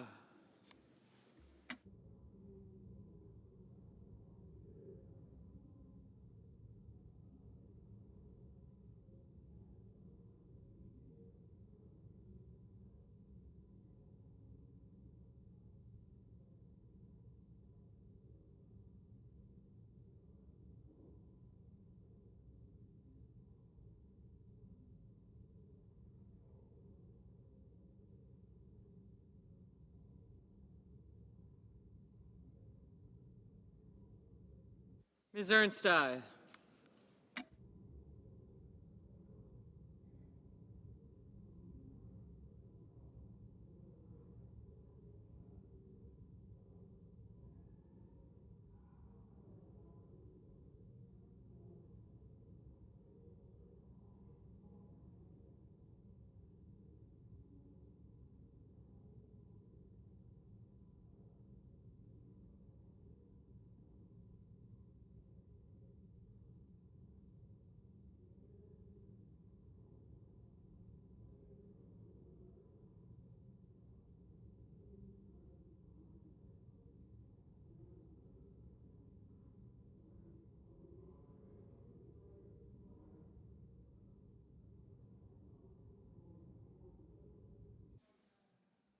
Mrs. Shaheen?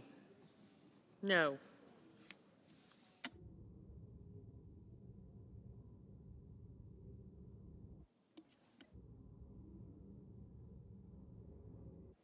Mr. Hickenlooper? No.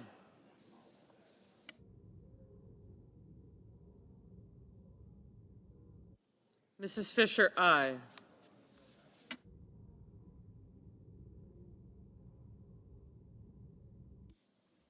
Ms. Cantwell? No.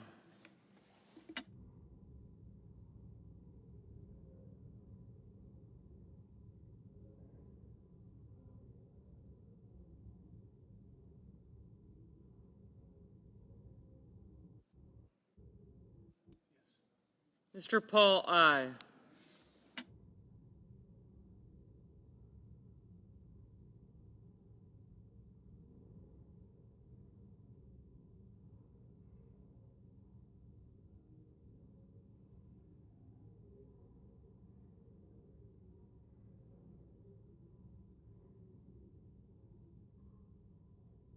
Mr. Welch? No.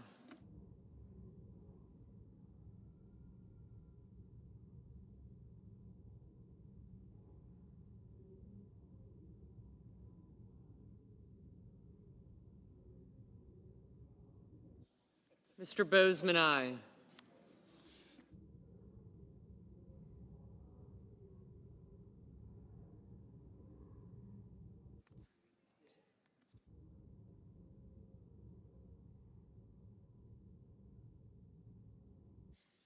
Mr. Langford, aye.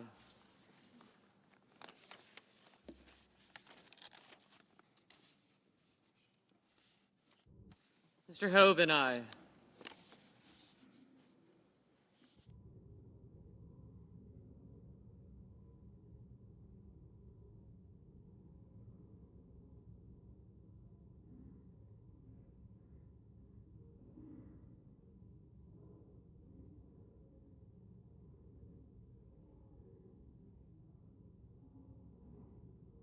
Mr. Marshall, aye. Mr. Curtis, aye.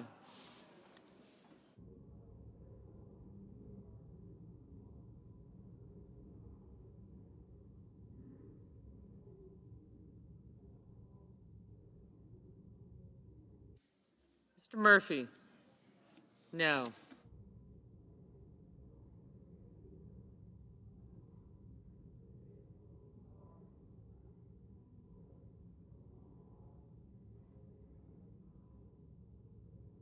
Mr. Tillis, aye.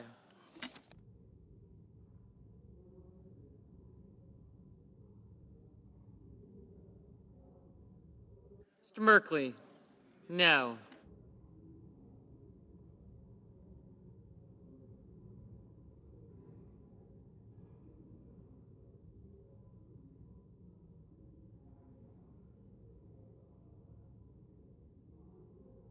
Ms. Collins? Aye.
Mr. Rounds?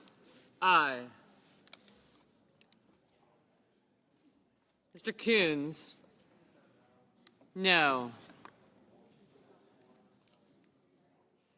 Mr. Whitehouse? No. Mr. Kramer? Aye.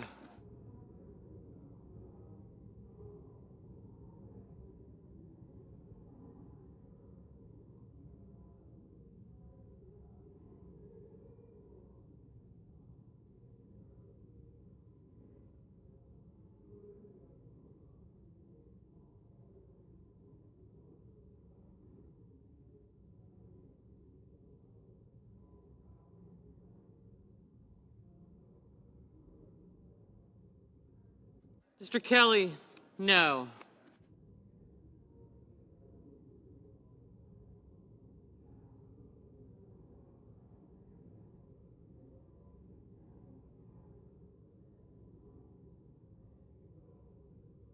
Ms. Blunt Rochester? No. Ms. Hirono? No.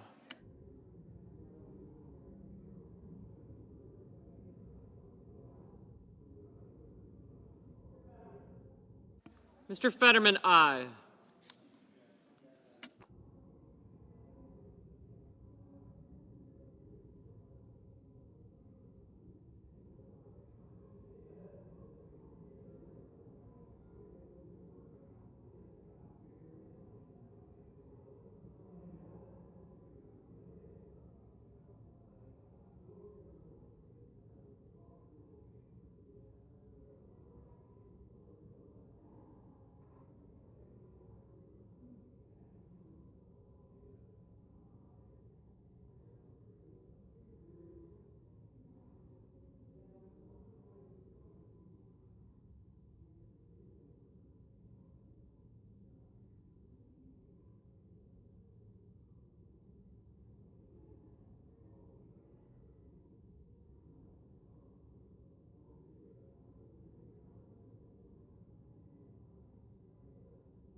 Mr. Banks.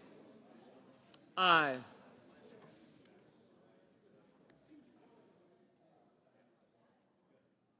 Mr. Risch. Aye. Mr. Cotton. Aye.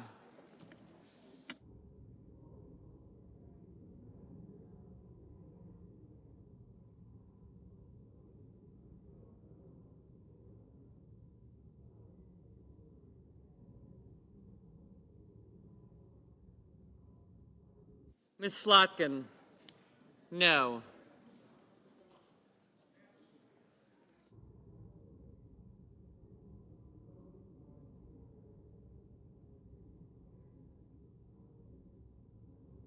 Mr. Cruz.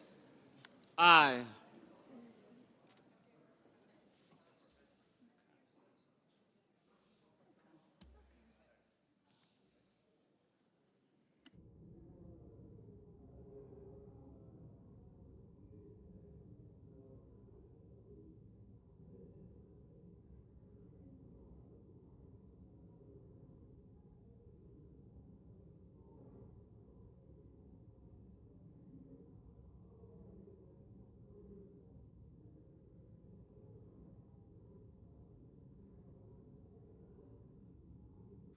Mr. Booker.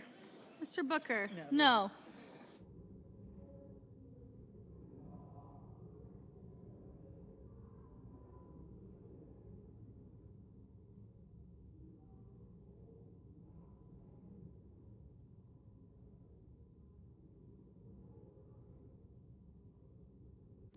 Mr. Gallego. Mr. Gallego. No. Mr. Daines. Mr. Daines. Aye.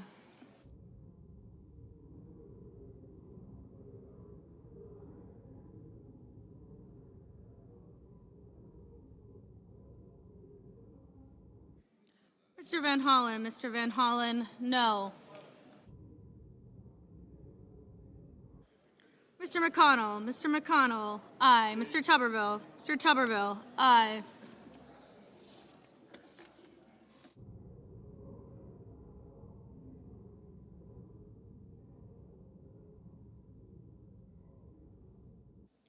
Ms. Warren. Ms. Warren. No.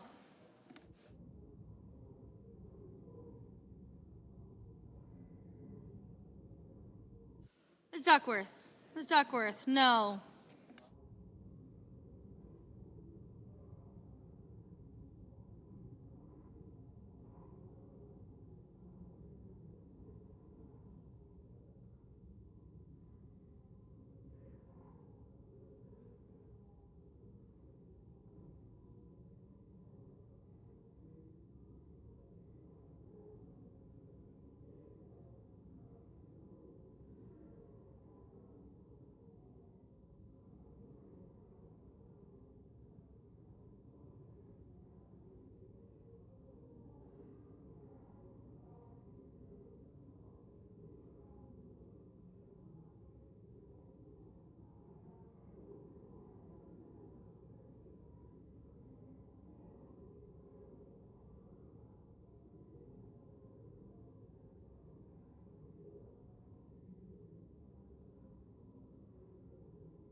Mr. Mullen. Mr. Mullen. Aye.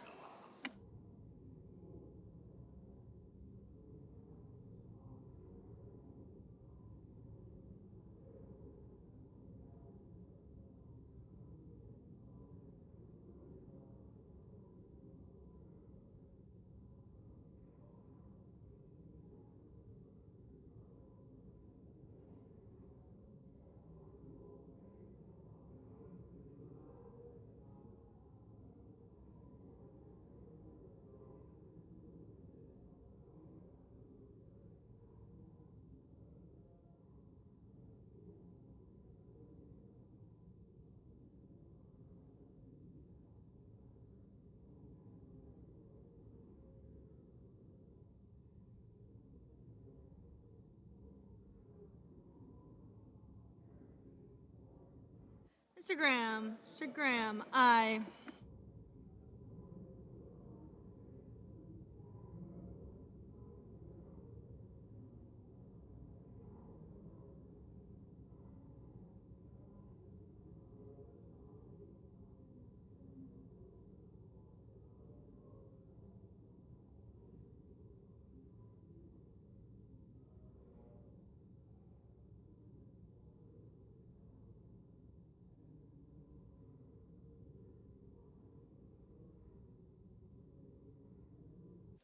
Mr. Budd.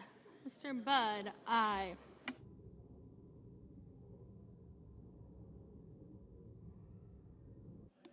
Mr. Warnock. Mr. Warnock, aye.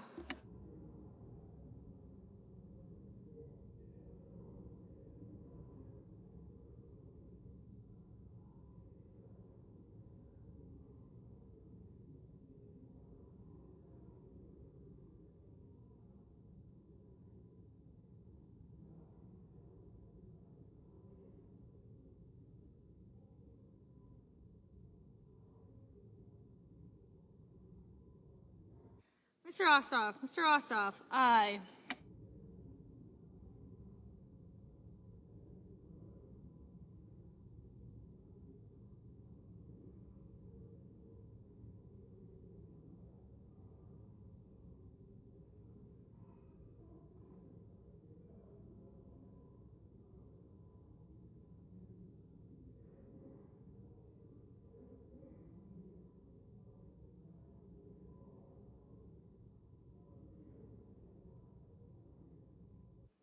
Mr. Reed.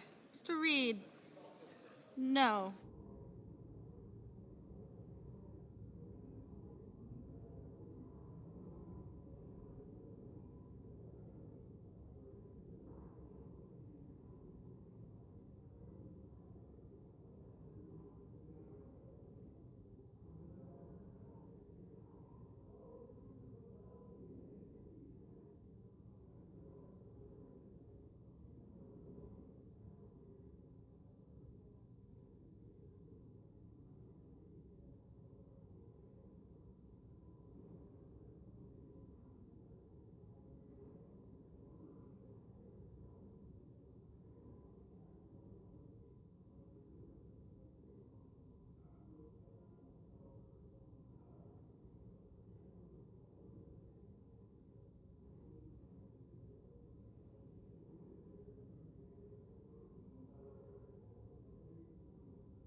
Mr. Schmidt.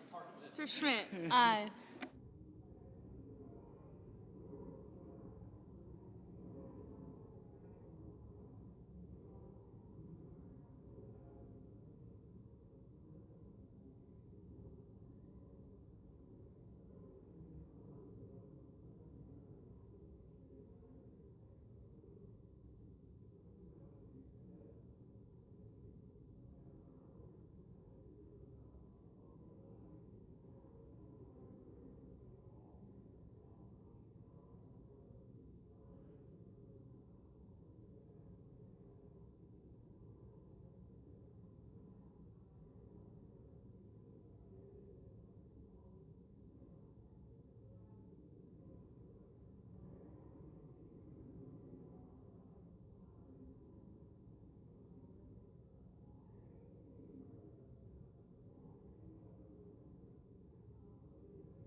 Ms. Lummis.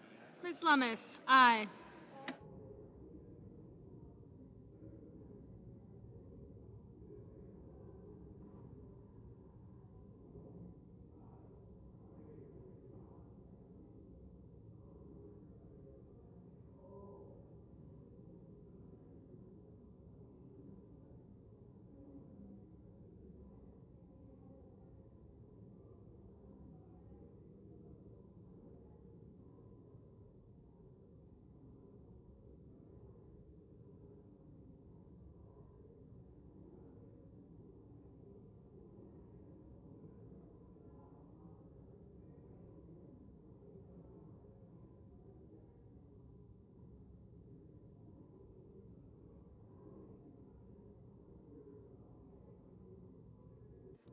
Mr. Justice. Mr. Justice, aye.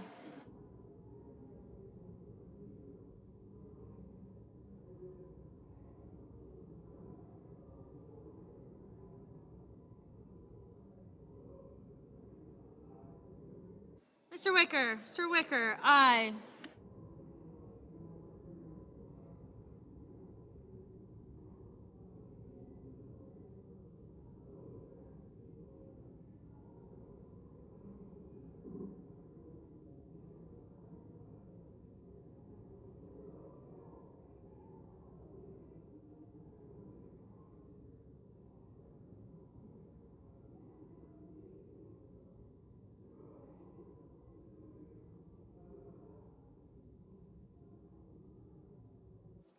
Ms. Klobuchar. Ms. Klobuchar, no.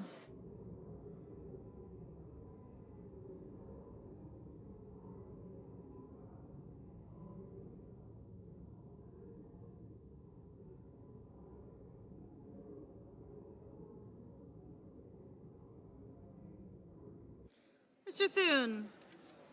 Mr. Thune, no.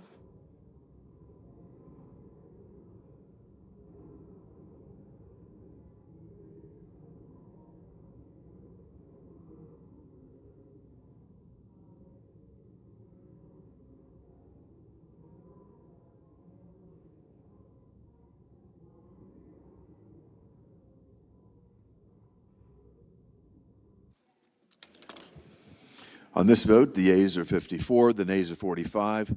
3/5 of the Senate duly chosen and sworn not having voted in the affirmative. The motion is not agreed to. The majority leader is recognized. I enter a motion to reconsider. The motion is entered. Under the previous order, the Senate will proceed to executive session and resume consideration of the following nomination, which the clerk will report. Nomination, the judiciary, Stephen Chad Meredith of Kentucky to be United States District Judge for the Eastern District of Kentucky. The question is on the nomination. Is there a sufficient second? There appears to be. The clerk will call the roll. Ms. Alsobrooks, Ms. Baldwin, Mr. Banks, Mr. Barrasso, Mr. Bennett, Mrs. Blackburn, Mr. Blumenthal, Ms. Blunt-Rochester.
Mr. Booker, Mr. Bozeman,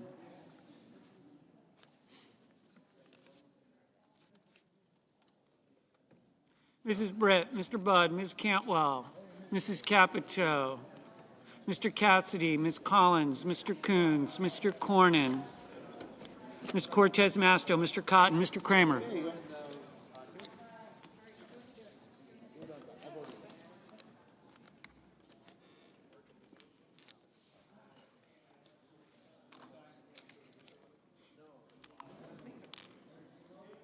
Mr. Crapo, Mr. Cruz,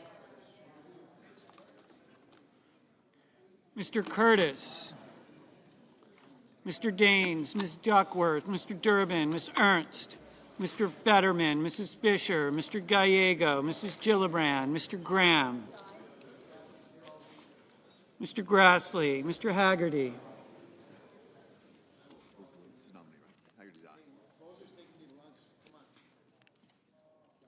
Ms. Hassan, Mr. Hawley, Mr. Heinrich, Mr. Hickenlooper, Ms. Hirono, Mr. Hoven,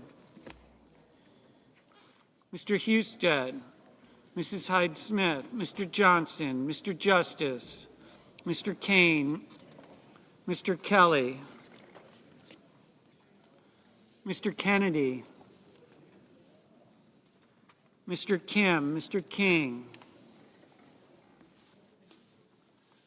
Ms. Klobuchar, Mr. Langford, Mr. Lee, Mr. Lujan, Ms. Lummis, Mr. Markey, Mr. Marshall, Mr. McConnell, Mr. McCormick, Mr. Merkley, Mrs. Moody, Mr. Moran, Mr. Moreno, Mr. Mullen, Ms. Murkowski, Mr. Murphy, Mrs. Murray, Mr. Ossoff, Mr. Padilla, Mr. Paul, Mr. Peters, Mr. Reed, Mr. Ricketts, Mr. Risch, Ms. Rosen, Mr. Rounds, Mr. Sanders, Mr. Schatz, Mr. Schiff, Mr. Schmidt, Mr. Schumer, Mr. Scott of Florida, Mr. Scott of South Carolina, Mrs. Shaheen, Mr. Sheehy, Ms. Slotkin, Ms. Smith, Mr. Sullivan, Mr. Thune, Mr. Tillis, Mr. Tuberville, Mr. Van Hollen, Mr. Warner, Mr. Warnock, Ms. Warren, Mr. Welch, Mr. Whitehouse, Mr. Wicker, Mr. Wyden, Mr. Young.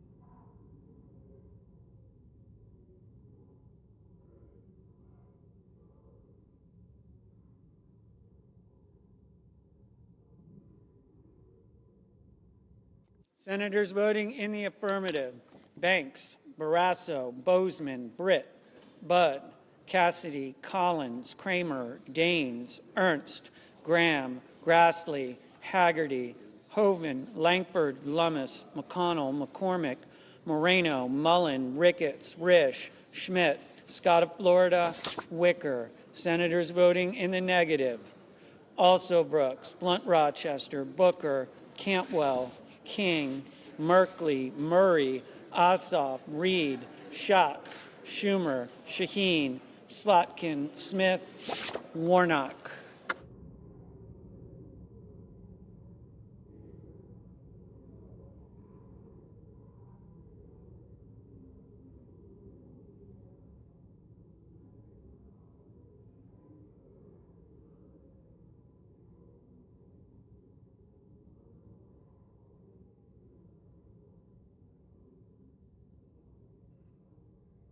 Mr. Van Hollen. Mr. Van Hollen, no.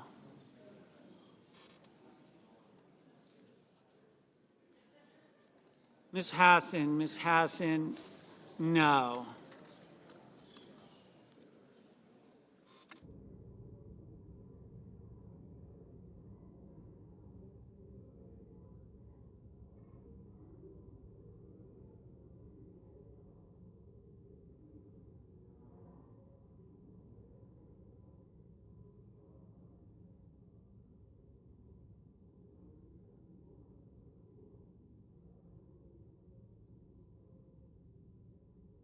Mr. Scott of South Carolina, aye.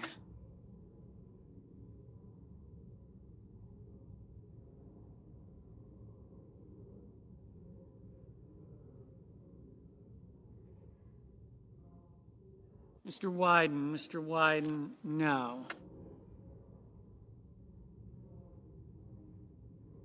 Mr. Thune, aye.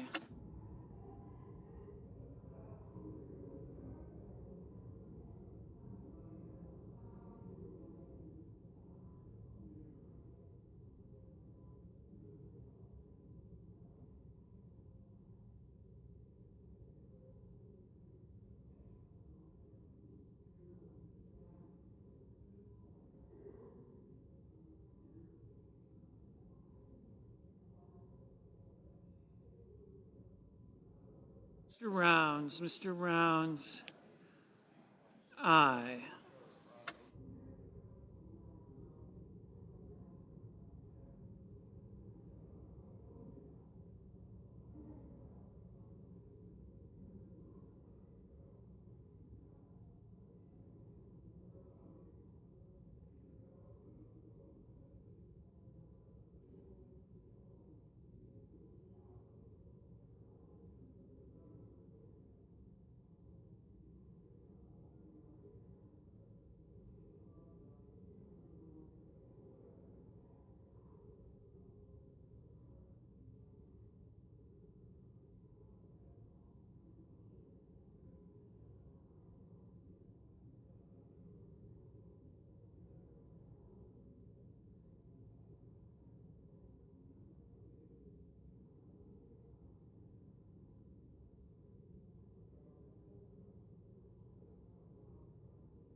Mr.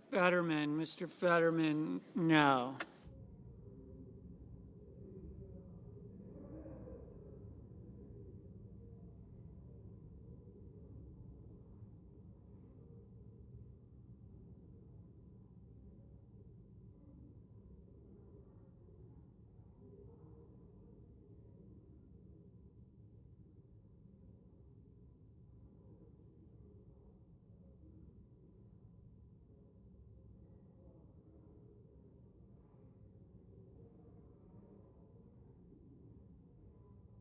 Mrs. Gillibrand, no.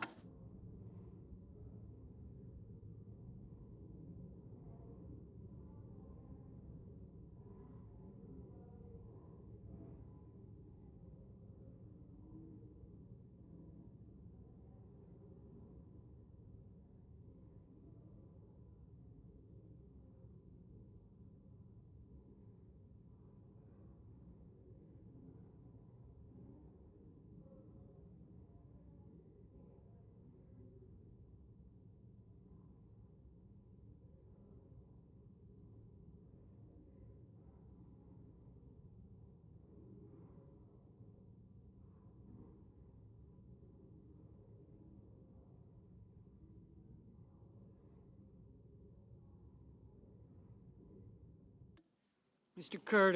Curtis, aye.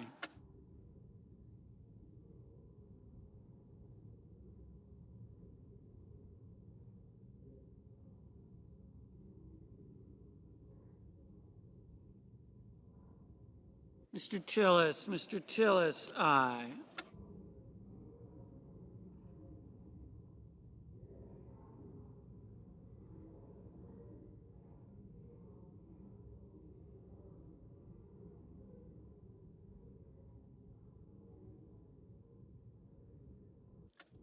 Mr. Kelly, no.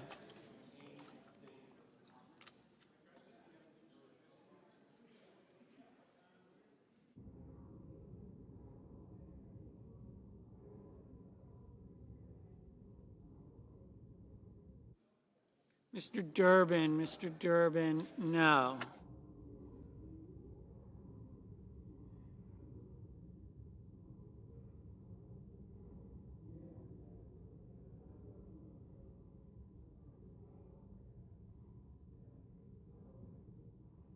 Mr. Hawley, aye. Mr. Blumenthal, no.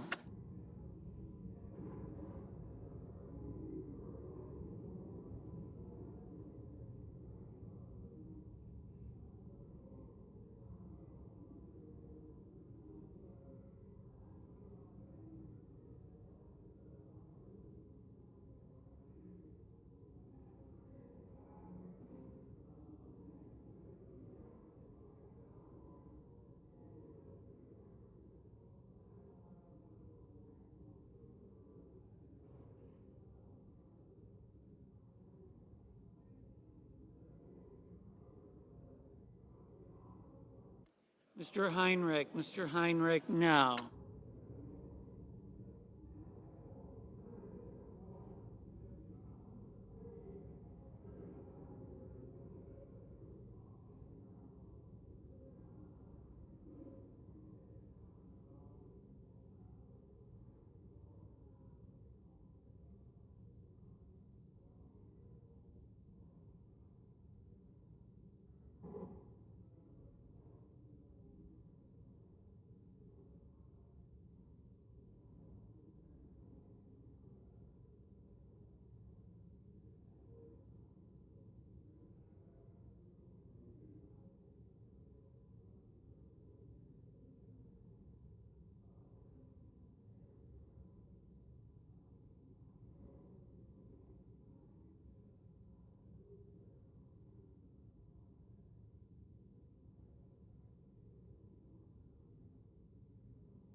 Mr. Gallego, no. Mr. Young, aye. Mr. Crapo, aye. Mr. Cornyn, aye.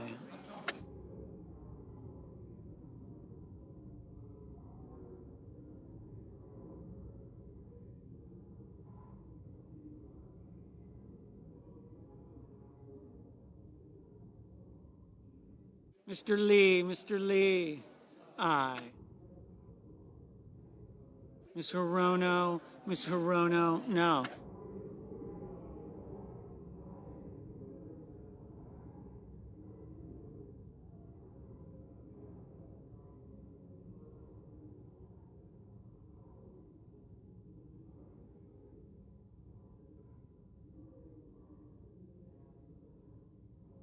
Mr. Justice, aye.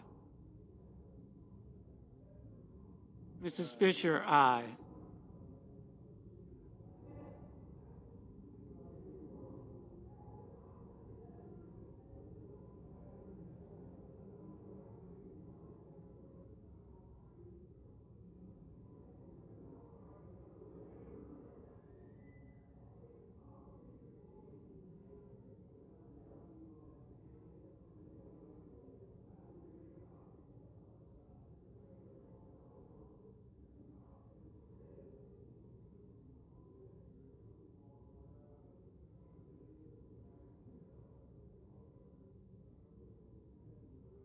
Mr. Kennedy, aye. Mr. Marshall, aye.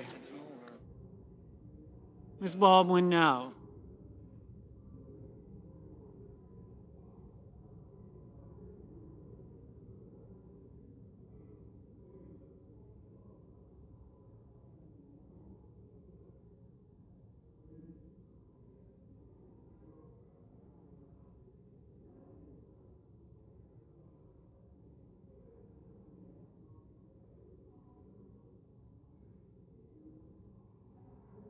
Mr. Padilla, no.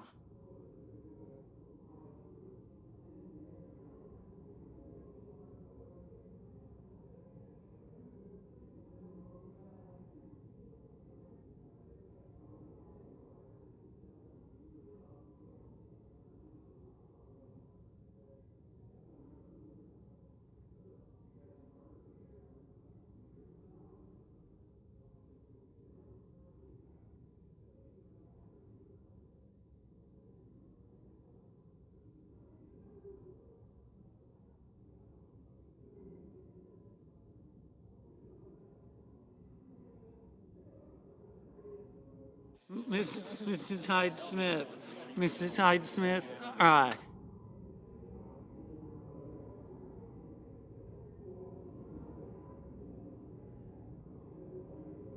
Cortez Masto, no.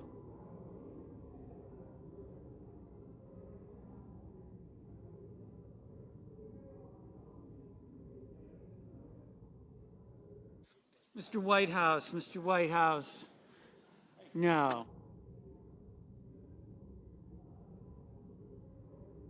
Mr. Schiff, no.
Mr. Hickenlooper, no.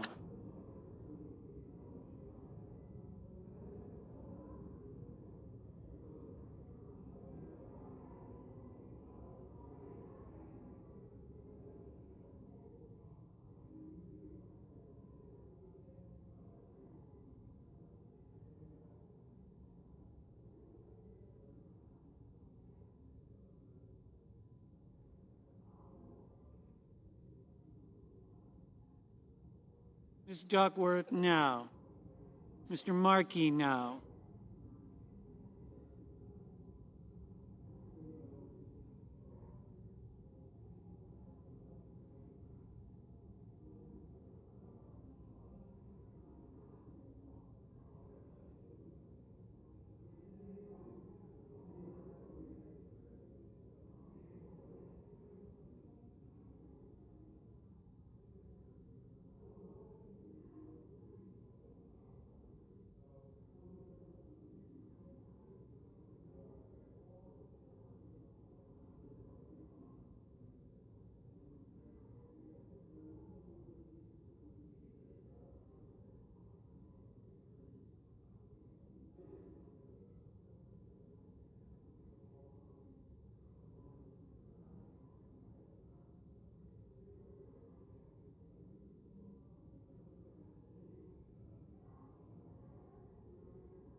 Mr. Murphy, no.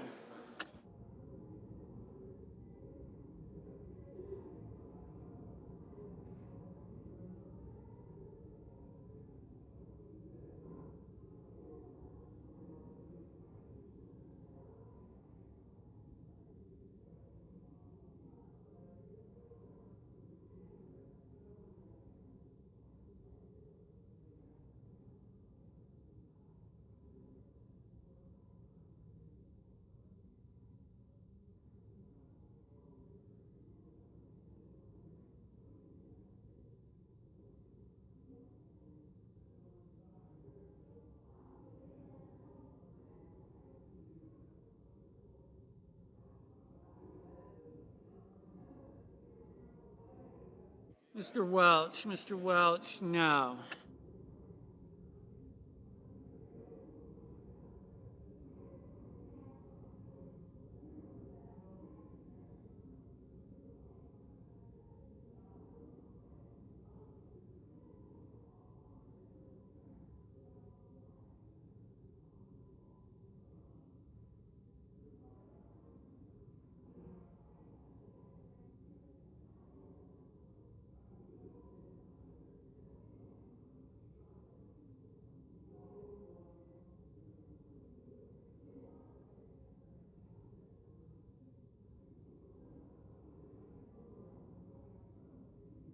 Mr. Tuberville, aye.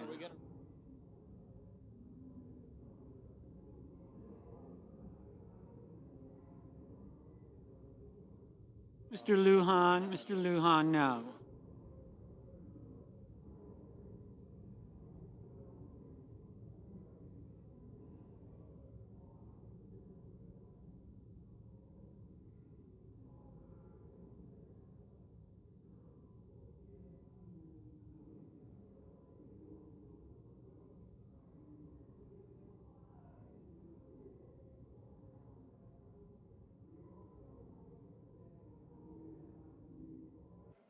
Mr. Johnson, aye.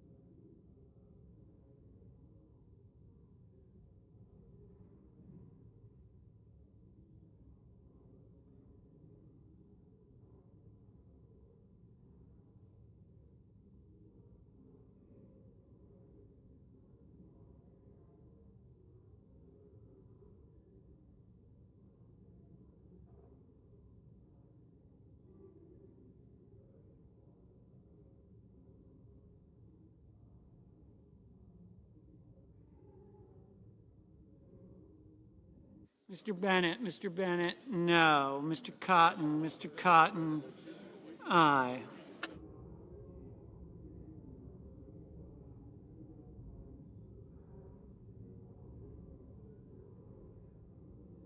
Mr. Cruz, aye.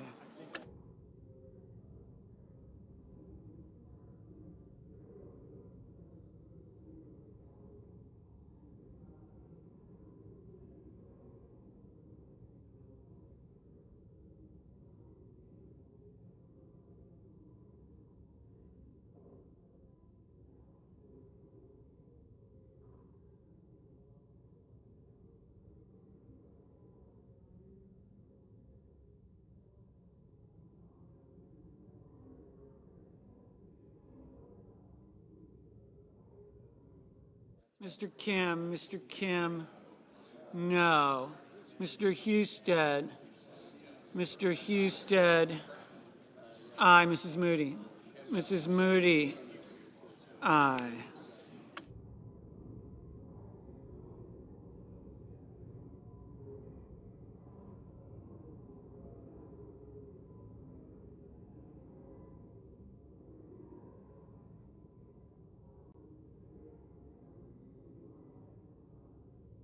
Ms. Warren, No. Mrs. Capito. Mrs. Capito, aye.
Mr. Peters. Mr. Peters, no.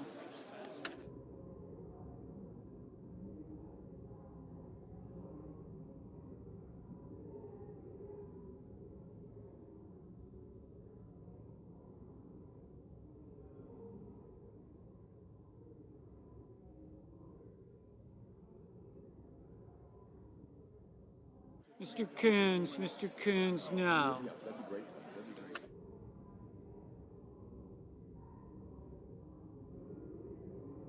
Ms. Klobuchar. Ms. Klobuchar, no.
Ms. Rosen. Ms. Rosen, no.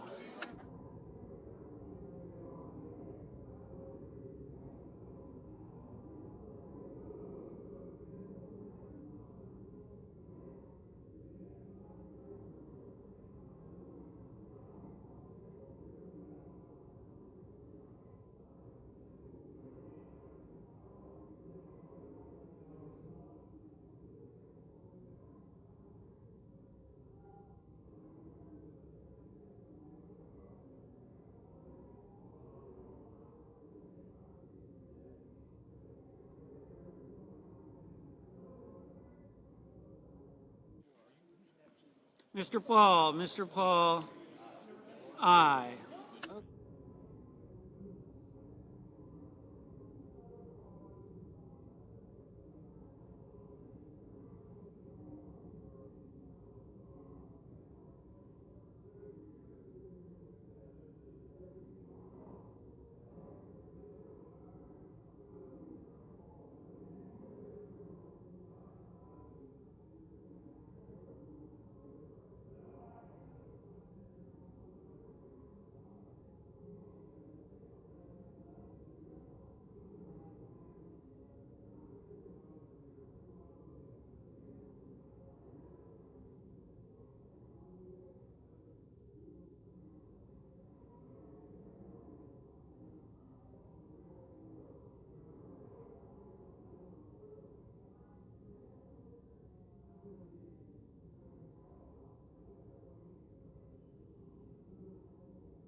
Mr. Sanders, Mr. Sanders, no.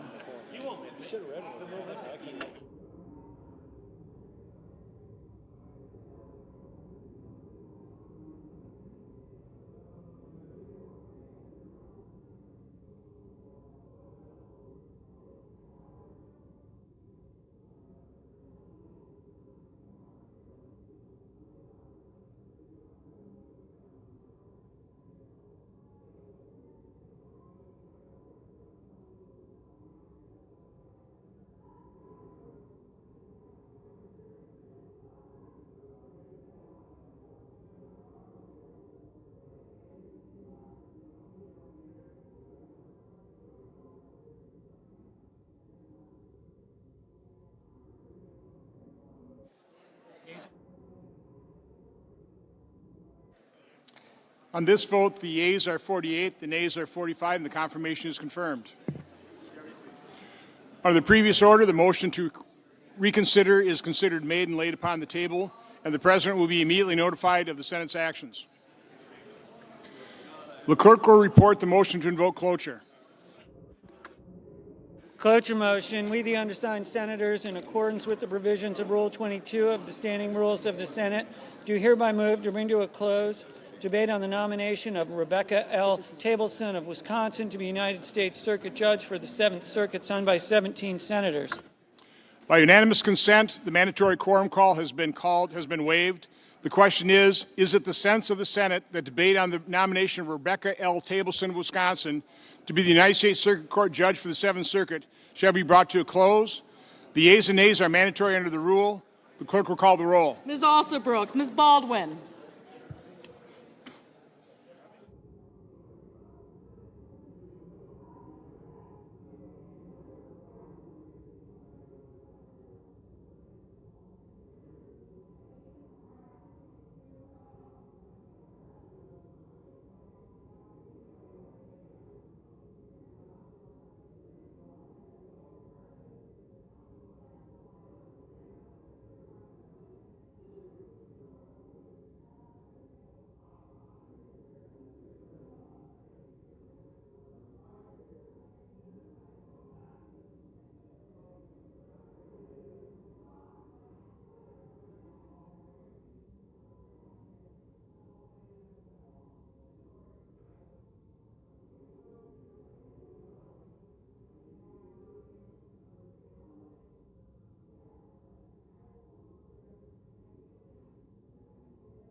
Mr. Fetterman, Mrs. Fisher, Mr. Gallego, Mrs. Gillibrand, Mr. Graham, Mr. Grassley, Mr. Haggerty, Ms. Hassan, Mr. Hawley, Mr. Heinrich, Mr. Hickenlooper,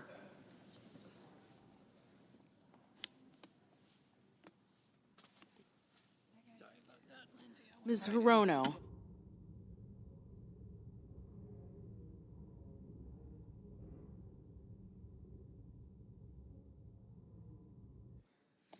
Mr. Hoven, Mr. Husted, Mrs. Hyde-Smith, Mr. Johnson, Mr. Justice,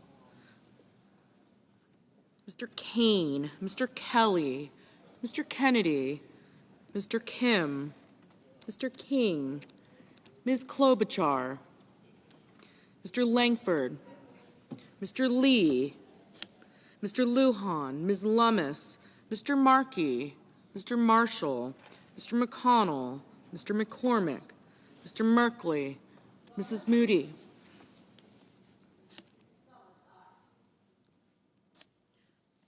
Mr. Moran, Mr. Marino, Mr. Mullen, Ms. Murkowski, Mr. Murphy, Mrs. Murray, Mr. Ossoff, Mr. Padilla, Mr. Paul, Mr. Peters, Mr. Reed, Mr. Ricketts, Mr. Risch, Ms. Rosen, Mr. Rounds, Mr. Sanders, Mr. Schatz, Mr. Schiff, Mr. Schmidt, Mr. Schumer, Mr. Scott of Florida, Mr. Scott of South Carolina, Mrs. Shaheen, Mr. Sheehy, Ms. Slotkin, Ms. Smith, Mr. Sullivan, Mr. Thune, Mr. Tillis, Mr. Tuberville, Mr. Van Hollen, Mr. Warner, Mr. Warnock, Ms. Warren,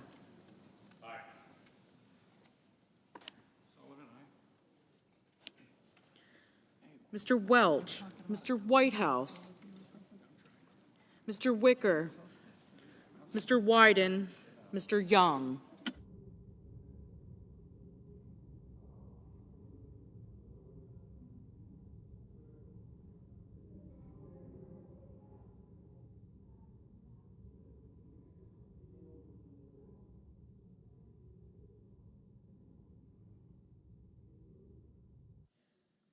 Senators voting in the affirmative: Banks, Barrasso, Blackburn, Britt, Capito, Cassidy, Collins, Cornyn, Cotton, Crapo, Cruz, Curtis, Daines, Fisher, Graham, Grassley, Haggerty, Hoven, Husted, Hyde-Smith, Johnson, Justice, Kennedy, Langford, Lee, Lummis, Marshall, McConnell, Moody, Marino, Mullen, Murkowski, Paul, Risch, Schmidt, Scott of Florida, Scott of South Carolina, Sullivan, Thune, Tillis, Tuberville, and Wicker.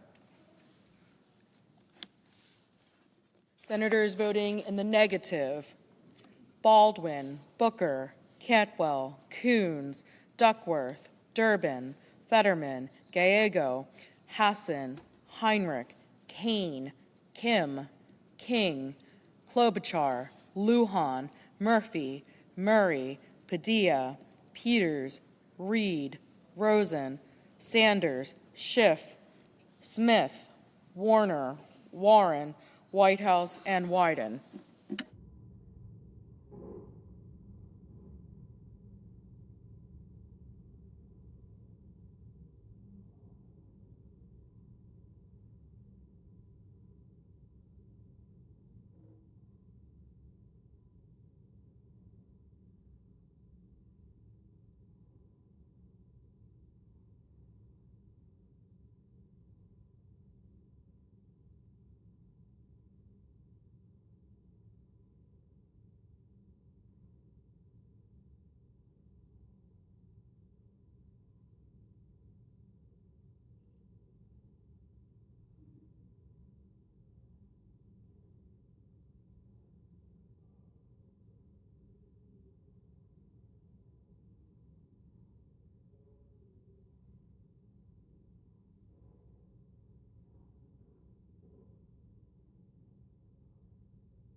Mr.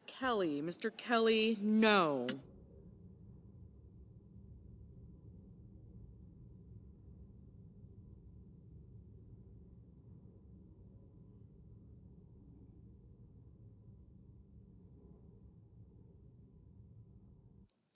Mr. Markey, no.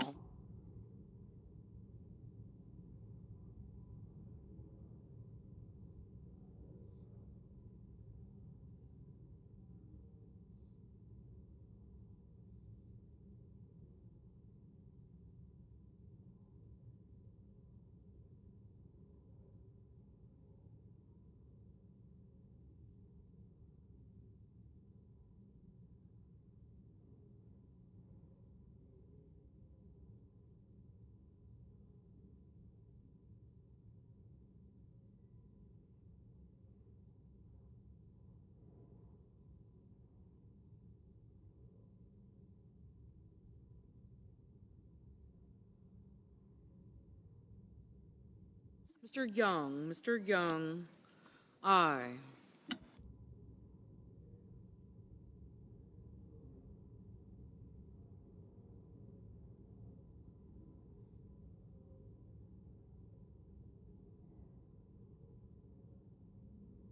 Mr. Welch, no.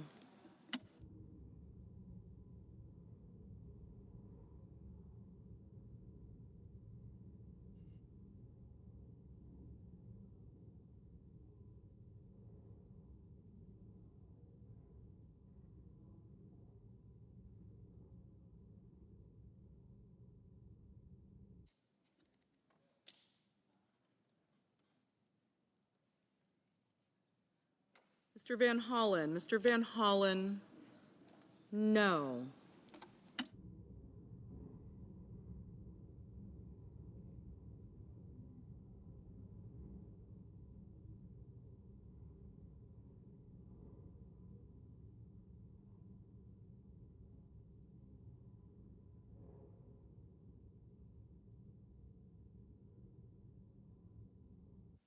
Mr. Warnock,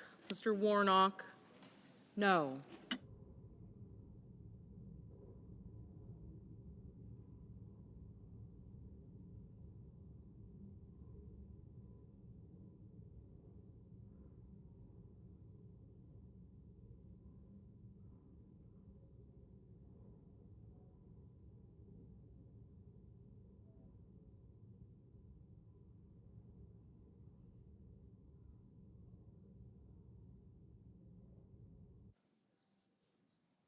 Mr. Blumenthal, no. Mr. Bennett, no. Ms. Hirono, no.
Mr. Merkley, no.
Mr. Ricketts. Mr. Ricketts, aye.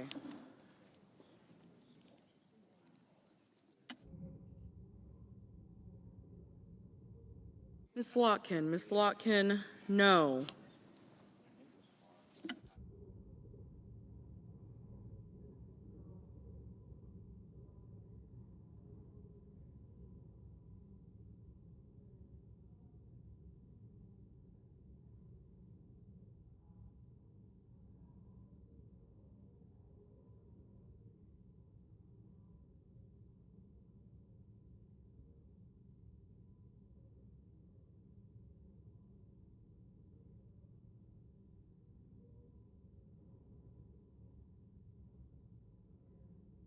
Mr. Ossoff. Mr. Ossoff, no.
Mr. Schumer. Mr. Schumer, no.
Mr. Bozeman, Mr. Bozeman, aye.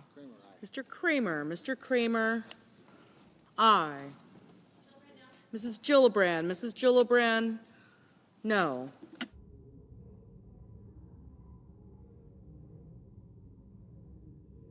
Ms. Brooks, no.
Mr.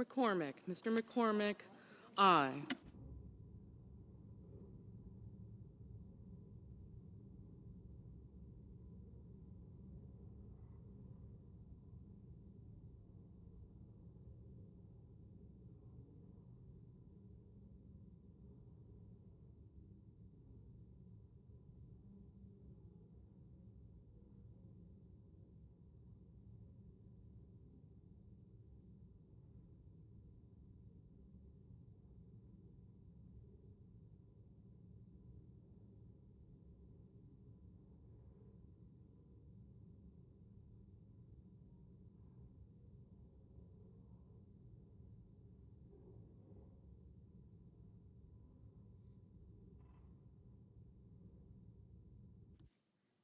Ms. Blunt Rochester, no. Mr. Hawley, aye.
Ms.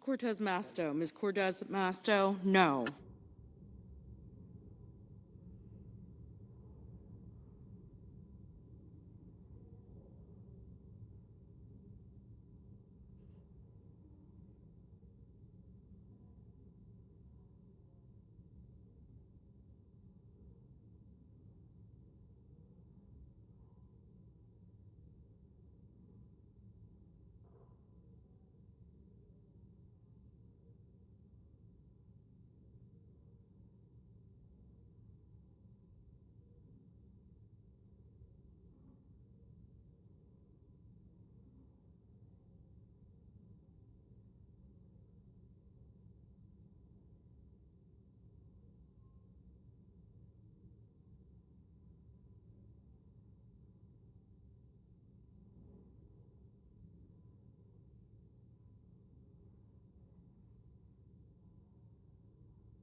Mr. Hickenlooper. Mr. Hickenlooper, no.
Mr. Budd. Mr. Budd, aye.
Ms. Ernst. Ms. Ernst, aye.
On this vote, the yeas are 50, the nays are 45, and the motion to invoke cloture on the nomination of Rebecca L. Tableson is agreed to.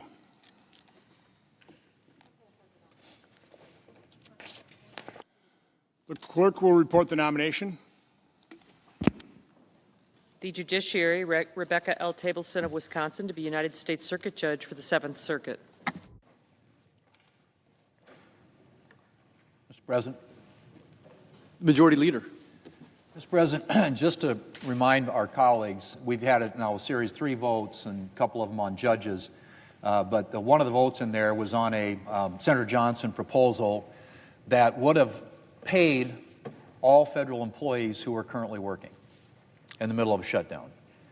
Now, I don't know how you explain, if you have any federal employees, how you would vote against something that would make sure that in the middle of a government shutdown, if they continue to work, that they get paid.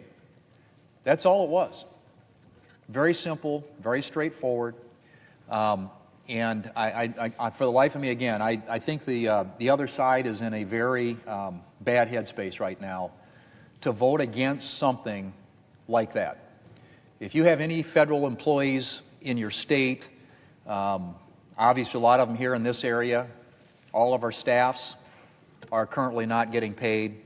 Senator Johnson tried to correct that today by calling up a bill, which we just voted on, in which, once again, Democrats here in this chamber voted against.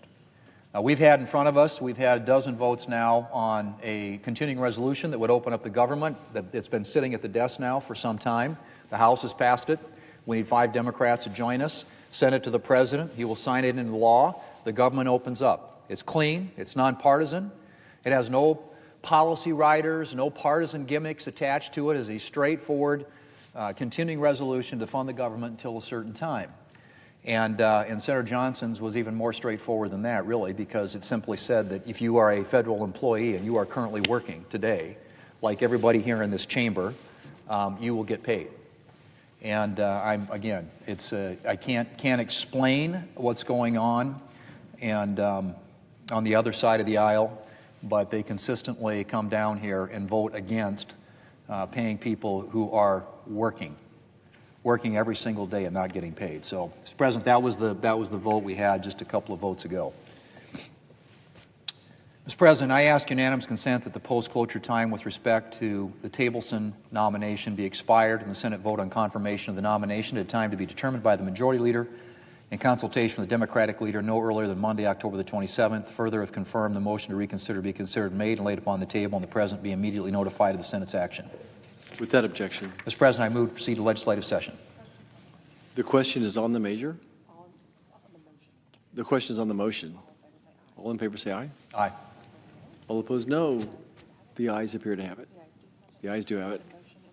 The motion is agreed to. Mr. President, I move to proceed to executive session and consider executive calendar number 295.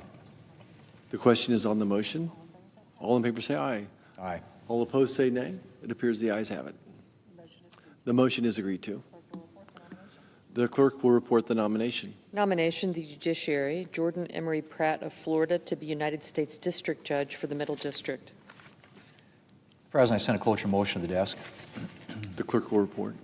Cloture motion, we, the undersigned senators, in accordance with the provisions of Rule 22 of the Standing Rules of the Senate, do hereby move to bring to a closed debate on the nomination of Jordan Emery Pratt of Florida to be United States District Judge for the Middle District of Florida, signed by 17 senators as follows. Mr. President, I ask consent to reading the names be waived.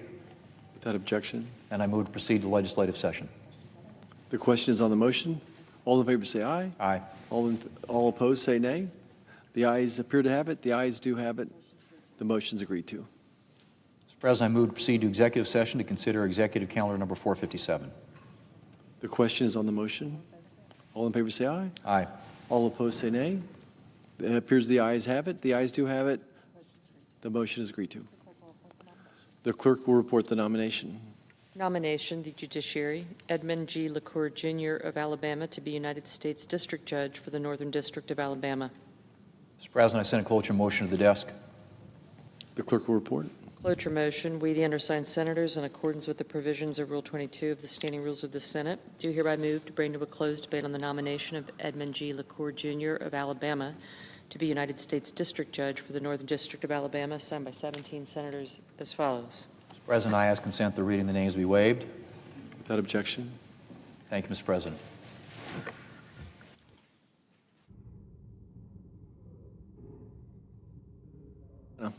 Thank you very much. Couple of topics that I'd like to talk about. First, the government shutdown. I don't know what my friends on the other side expect. We will talk about the Affordable Care Act at the right time, starting with the idea it's not affordable. And you created a law without any Republican votes. You had the subsidies expire. That was your choice. Most of us believe that the Obamacare program you created is very expensive, and we're not going to extend it. We would look at trying to make it better. The president has a brilliant idea about how better to use the money to help consumers. Senator Marshall just left. So we're not going to, whether you open the government up or not, I'm not going to change my vote. I'm not going to vote to authorize these subsidies as they are. I'm not going to vote to repeal the good work we did under the big, beautiful bill. So let's open up the government and talk. And if you don't want to do that, then a lot of people are going to have their lives turned upside down for no good reason, because I don't feel like we should be held hostage here to get a legislative outcome to open up the government. We tried that as Republicans. You got to build a wall or we won't open the government. It's probably not a good idea for us. Didn't work out well for us, and nothing else learned from what we did. So I'm hoping the government will open soon. Dangerous time to have the federal government not functioning in the security space. It's danger for air travel, but if you haven't noticed, the world's a pretty dangerous place. So I want to talk about two things, China and Russia. President Trump is traveling to South Korea, and I think he's going to meet Chinese President Xi.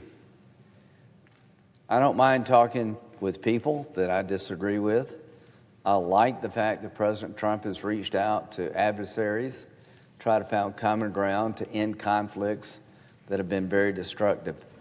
So when it comes to President Trump and Russia, he's made a full court press to try to get Russia at the table to find a way to end the bloodbath in Ukraine, to make it an outcome that's acceptable to all parties. I don't think President Trump's out to humiliate Putin at all, but he does want to end the war in a way that we don't have a third invasion. So I appreciate what he's done, and it's been very aggressive effort to engage the parties. In the past, we kind of ignored Putin. I don't think that's the right solution. But we've come to a point now where every time President Trump talks about a proposal to end the bloodbath, Putin has a reason not to get there. The latest proposal by President Trump is to have a ceasefire in place. Stop the fighting, stop the killing at the line of contact, go back to your respective sides, and we'll sit down and find a way forward to get a comprehensive deal. That's the best proposal I've heard from anybody. Ukraine said yes, Europe said yes, Putin says no. Putin continues to attack Ukraine. They show no indication of wanting to stop this war until they meet their war aims. Well, let me tell Russia, your war aims are not going to be accepted by the United States and Ukraine. Putin said today that he would respond fiercely if we increase the lethality of the Ukrainian military. Well, you said that a lot. I want the war to end.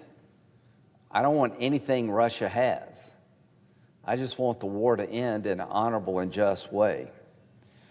So if you expect Ukraine to give you territory that you don't occupy today that would create a pathway to Kyiv in the future, make them very vulnerable to a third invasion, it's not going to happen.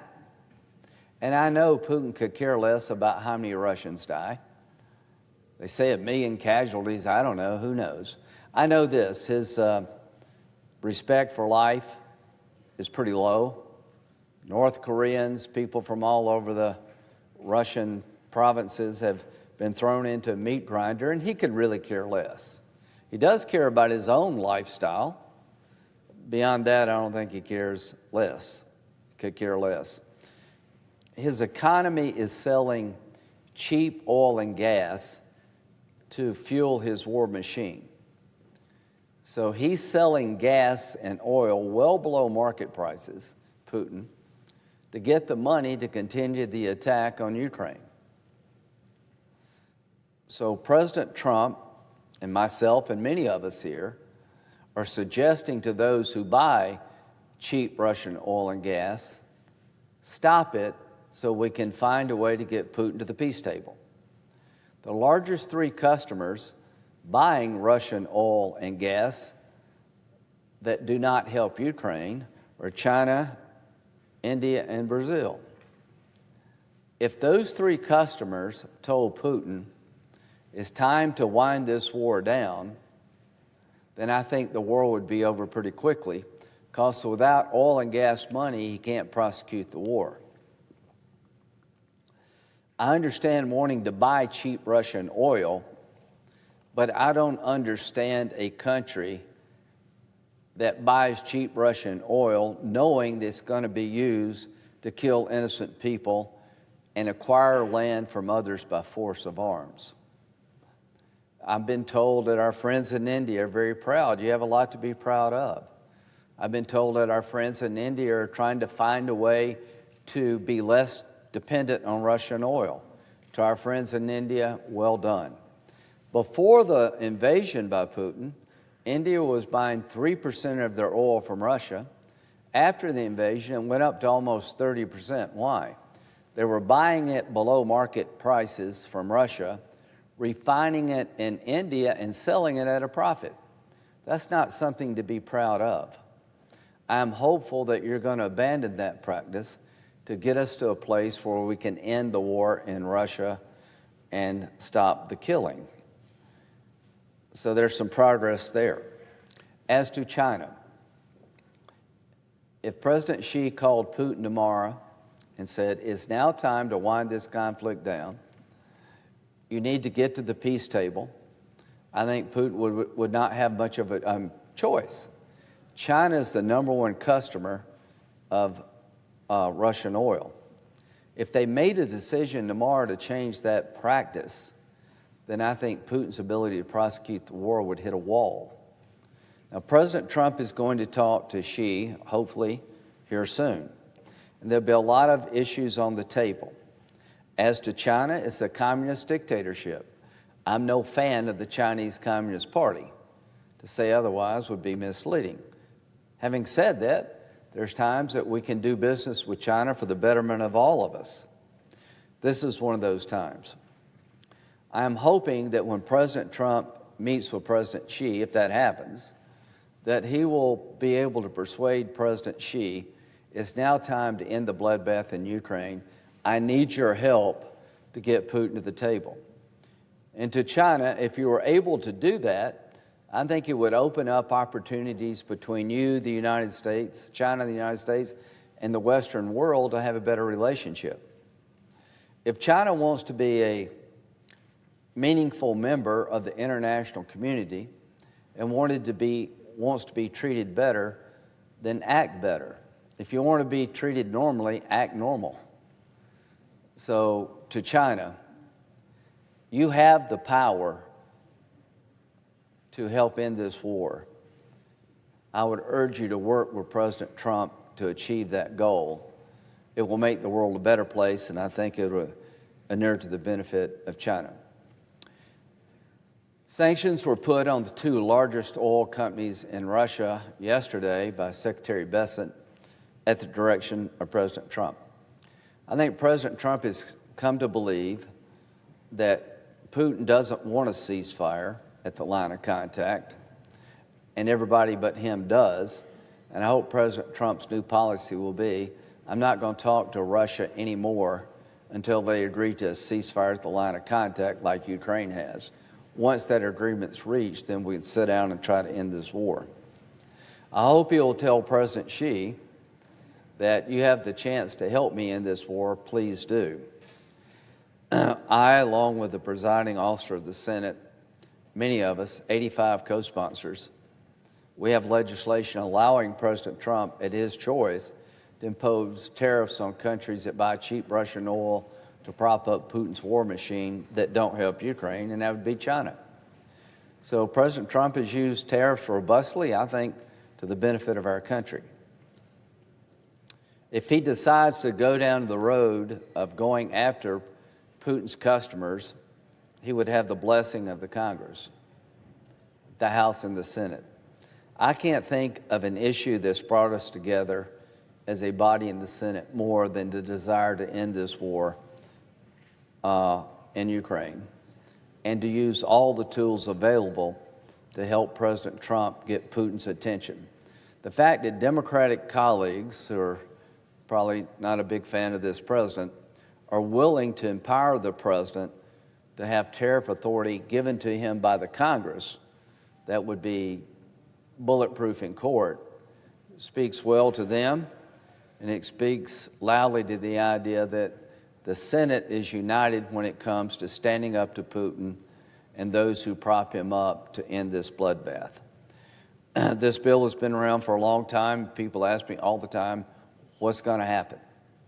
I think President Trump has made a decision that a ceasefire in place is the right way to start discussions about how to end the war, and I hope he will stick with that position. I will expect the Senate to move the legislation I just described, the Russian Sanctions Act, that allows secondary tariffs against countries that buy cheap Russian oil. I would expect us to move that fairly soon. The Senate also has passed legislation making Russia a state sponsor of terrorism under U.S. law. There are 4 countries that fall in that category. Russia would be the 5th, for kidnapping over 19,000 Ukrainian children in the occupied areas. This is a very big deal to many of us. We've gone to Ukraine, we've heard the stories that Russia has occupied about 20-something percent of Ukraine, and they've literally taken Ukrainian children from their families, sent them to Russia, in indoctrination camps to turn these Ukrainian children against their own country. It's despicable. And it's not 200. I do believe the number is closer to 20,000. We have a lot of evidence, and I'll have a hearing in the Foreign Operations Subcommittee about it. But the bill making Russia a state sponsor of terrorism for kidnapping the children went through the Foreign Relations Committee yesterday unanimously. It's ready to come to the floor. And I can't think of a better description of Putin's Russia than a state sponsor of terrorism. You've earned that distinction. Now, if you'll turn the children over, that goes away. But he denies really the fact that he's taken Ukrainian children away from their families to Russia. Well, he's lying. He's lying through his teeth. So that's coming. And there are $300 billion of frozen Russian assets overseas.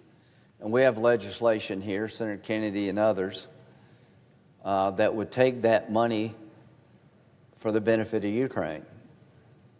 All 3 of these pieces of legislation are ripe. They're ready to go. And after this last rebuff by Putin of President Trump, now's the time to act. There was supposed to be a meeting in Budapest between President Trump and President Putin.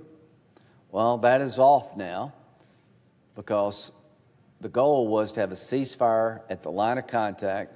Ukraine said yes immediately. Comes to find that Russia has not changed its position at all. So I don't think that meeting is going to occur, and that's a good thing. No more meeting Putin until he changes his behavior. I think now's the time to put pressure on Putin's war machine economically. Now's the time to make Ukraine more lethal when it comes to defending itself. The Tomahawks. President Trump is right. It's a complicated weapon system. But I would like to see some Tomahawks transferred to Europe and start a training program so that Ukrainians one day would be able to utilize these weapons. Now, why do we want that weapon? It could go deep into Russia and knock out factories that make drones that come from Iran, and to destroy missile factories that are used to terrorize the Ukrainian people at night. I think we have a moment here to act decisively with our European partners. I appreciate what President Trump has done to try to solve this conflict through diplomacy. I appreciate what he's done to make Ukraine more lethal, providing more weapons by selling to Europe weapons to the benefit of Ukraine. I appreciate the sanctions that were imposed yesterday, and I think they're having a beneficial effect already. But I think we need to do more. So as President Trump engages President Xi, it is my hope that the Chinese will change their position about this war and work with President Trump to get Putin's attention to find a way to end the bloodbath honorably and justly. Now, why do I keep talking about China? There is no way Putin can prosecute this war if China decided to isolate Russia and stop buying their oil. And we would find ways to help China with their oil needs so they wouldn't be at a loss. If that happened, then this war would end pretty quickly. So to President Trump, good luck. I'm glad you're talking to China about a bunch of things, including trade. I'm sure you'll talk about the recent efforts of the Chinese Communist Party to go after Christians in an unprecedented way in China. The Christian church is under assault. We have a lot of differences with China, but if China wants to change its relationship with the United States, you have a chance in the next few days to do it in a positive way.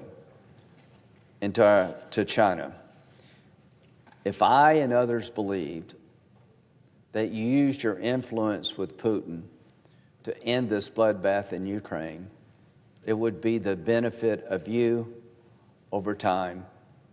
I would respond differently than I have in the past. I think Western Europe would respond differently than they have in the past. So this is an opportunity for China to do something good for the world. You have it in your power to get Putin's attention unlike anybody else on the planet. I would urge you to use that power to end the bloodbath. And if you choose to continue to buy cheap Russian oil to fuel Putin's war machine, to benefit your economy, then you should not be surprised that we push back hard. It's your choice.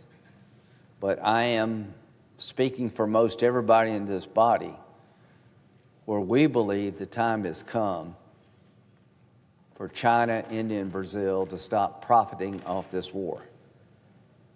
The time has come to end this bloodbath. And to China, India, and Brazil, you have the power, if you would use it, to get Putin's attention like no one else on the planet. To India, you're definitely moving in the right direction.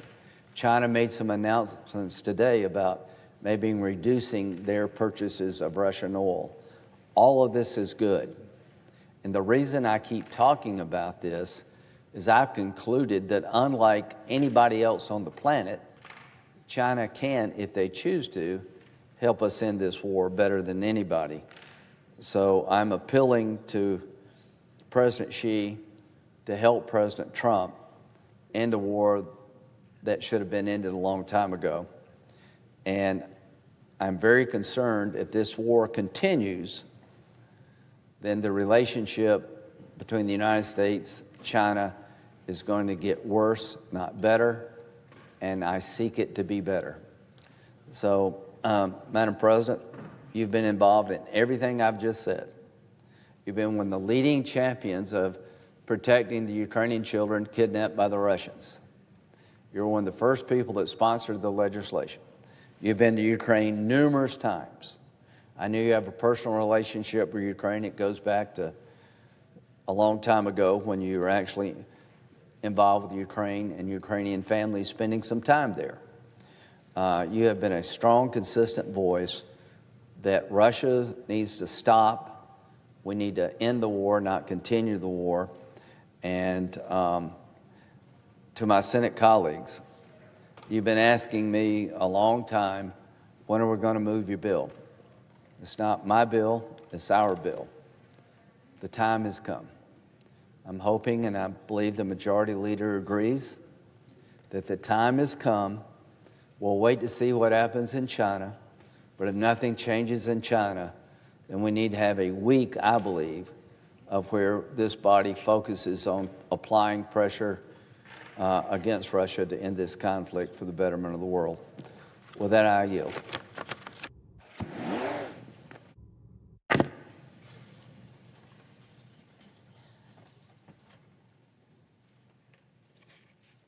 Madam President. Senator from Minnesota. Thank you, Madam President. I rise today to honor my friend and great American, Richard Moe, who we lost to Parkinson's disease at the age of 88 on September 15th of this year. Dick leaves behind a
Hey, do you have your IFBN yet? I'm plugging in right now. I was able to hear them, so things are moving forward. Things are moving up in the world. I can hear you. Oh my God. Everything's improving. Whoa.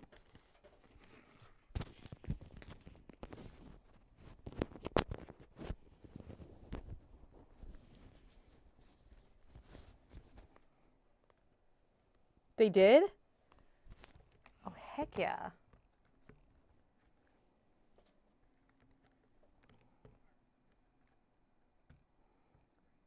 Oh, thanks. So do you.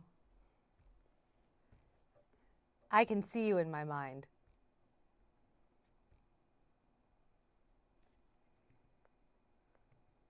Sounds good. Also, hey, Krista. Someone's running a marathon this weekend. Yeah, are impacting it's my far first more one. I'm people so than you nervous. realize. Thank you. And that the decisions that you're making are also affecting voters who will remember this when it comes around to election season. I got it. Yes.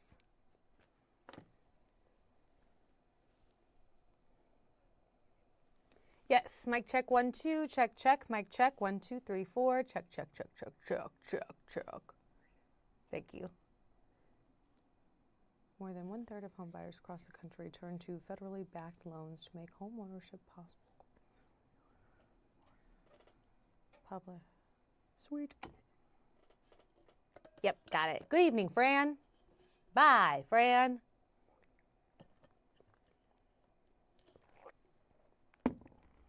More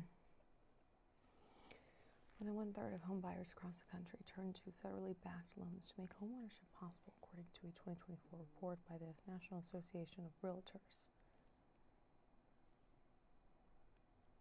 The shutdown is putting those home buying dreams in jeopardy.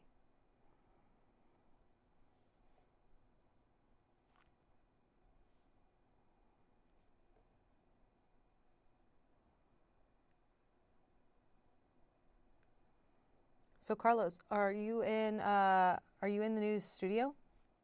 The new control room? Wow, do you like it in there? Nope, you don't, but is it comfy?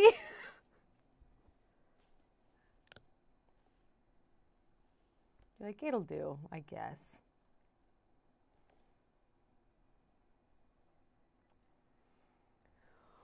Woo! Okay. 3, 2, 1. Good evening, Fran. More than 1/3 of home buyers across the country turn to federal loans to make their home ownership possible. That's according to a 2024 report by the National Association of Realtors. This shutdown is putting those home buying dreams in jeopardy. Of course, the government shut down. And so my lender got back in touch with me and she said, unfortunately, we're not going to be able to close until the USDA reopens. Chase Franklin had everything set for his move from North Dakota to Kansas, including a U.S. Department of Agriculture-backed mortgage to buy a home. Now that plan has come to a screeching halt. There was a full gamut of emotions. I mean, there was anger, there was frustration. I mean, there was like, why is this happening now? He's not alone. Anthony Smith, a senior economist with Realtor.com, says homebuyers all over the U.S. are feeling the impact of the shutdown. It will be a difficult position to be put in as a first-time home buyer because that's going to be really one of the biggest cohorts that are going to be impacted by this. Before the shutdown, the skyrocketing prices of homes brought the housing industry to a slowdown. But the first government shutdown in nearly 7 years is impacting both rural and urban areas. The housing market was definitely somewhat frigid, and so this adds more chill to a situation that didn't need any more cooling off altogether. The longer this shutdown stretches on, Smith says the greater impact it's going to have on the industry as a whole and the more uncertainty it will breed. As for Franklin, he's got a clear message to the lawmakers in D.C. Recognize that the decisions that you are making are impacting far more people than you realize. And that the decisions that you're making are also affecting voters who will remember this when it comes around to election season. Smith's advice to homeowners is to stay the course, lean on people who have gone through this before, and make sure you have all of your paperwork in order when the government does, in fact, reopen. In New York, Lee Waldman, WECT News. Sweet.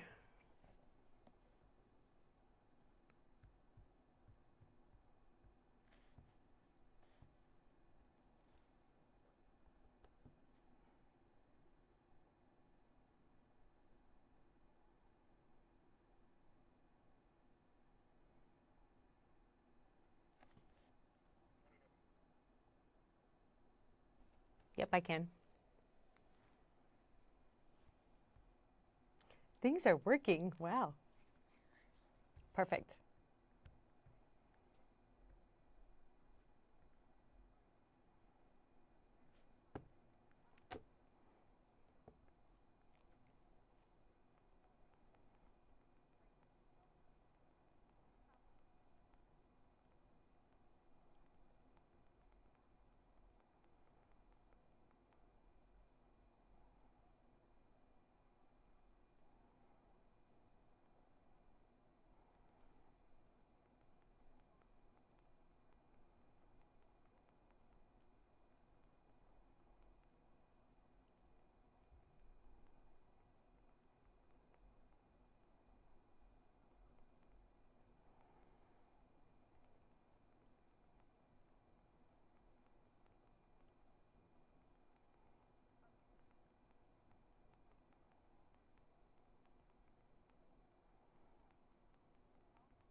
Rachel, it's good to be with you. More than 1/3 of home buyers turn to a federally backed loan in order to make their home ownership possible. That's according to a 2024 report by the National Association of Realtors. This ongoing shutdown is putting those home buying dreams in jeopardy.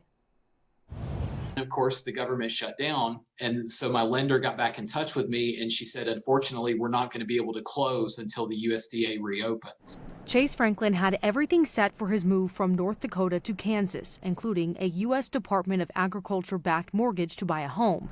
Now that plan has come to a screeching halt. There was a full gamut of emotions. I mean, there was anger, there was frustration.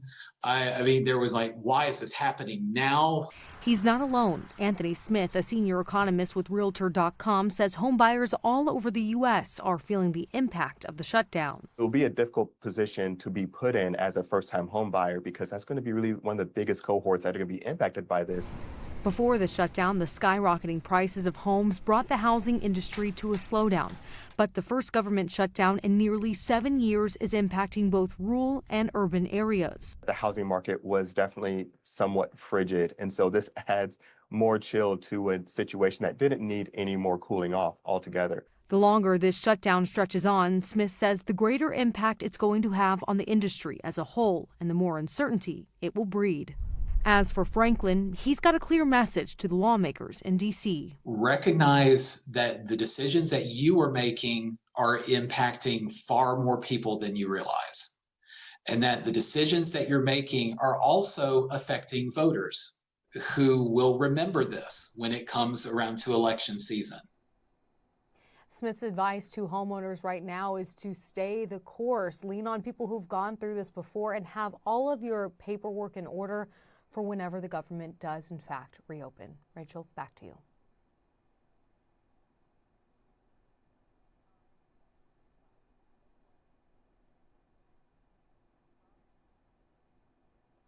Thank you.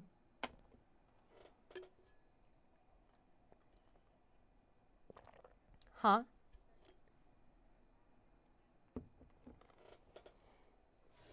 Buffalo.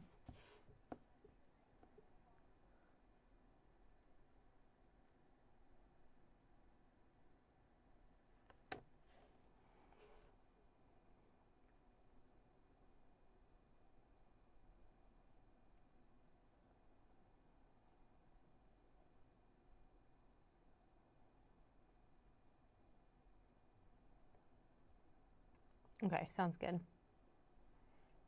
Buffalo.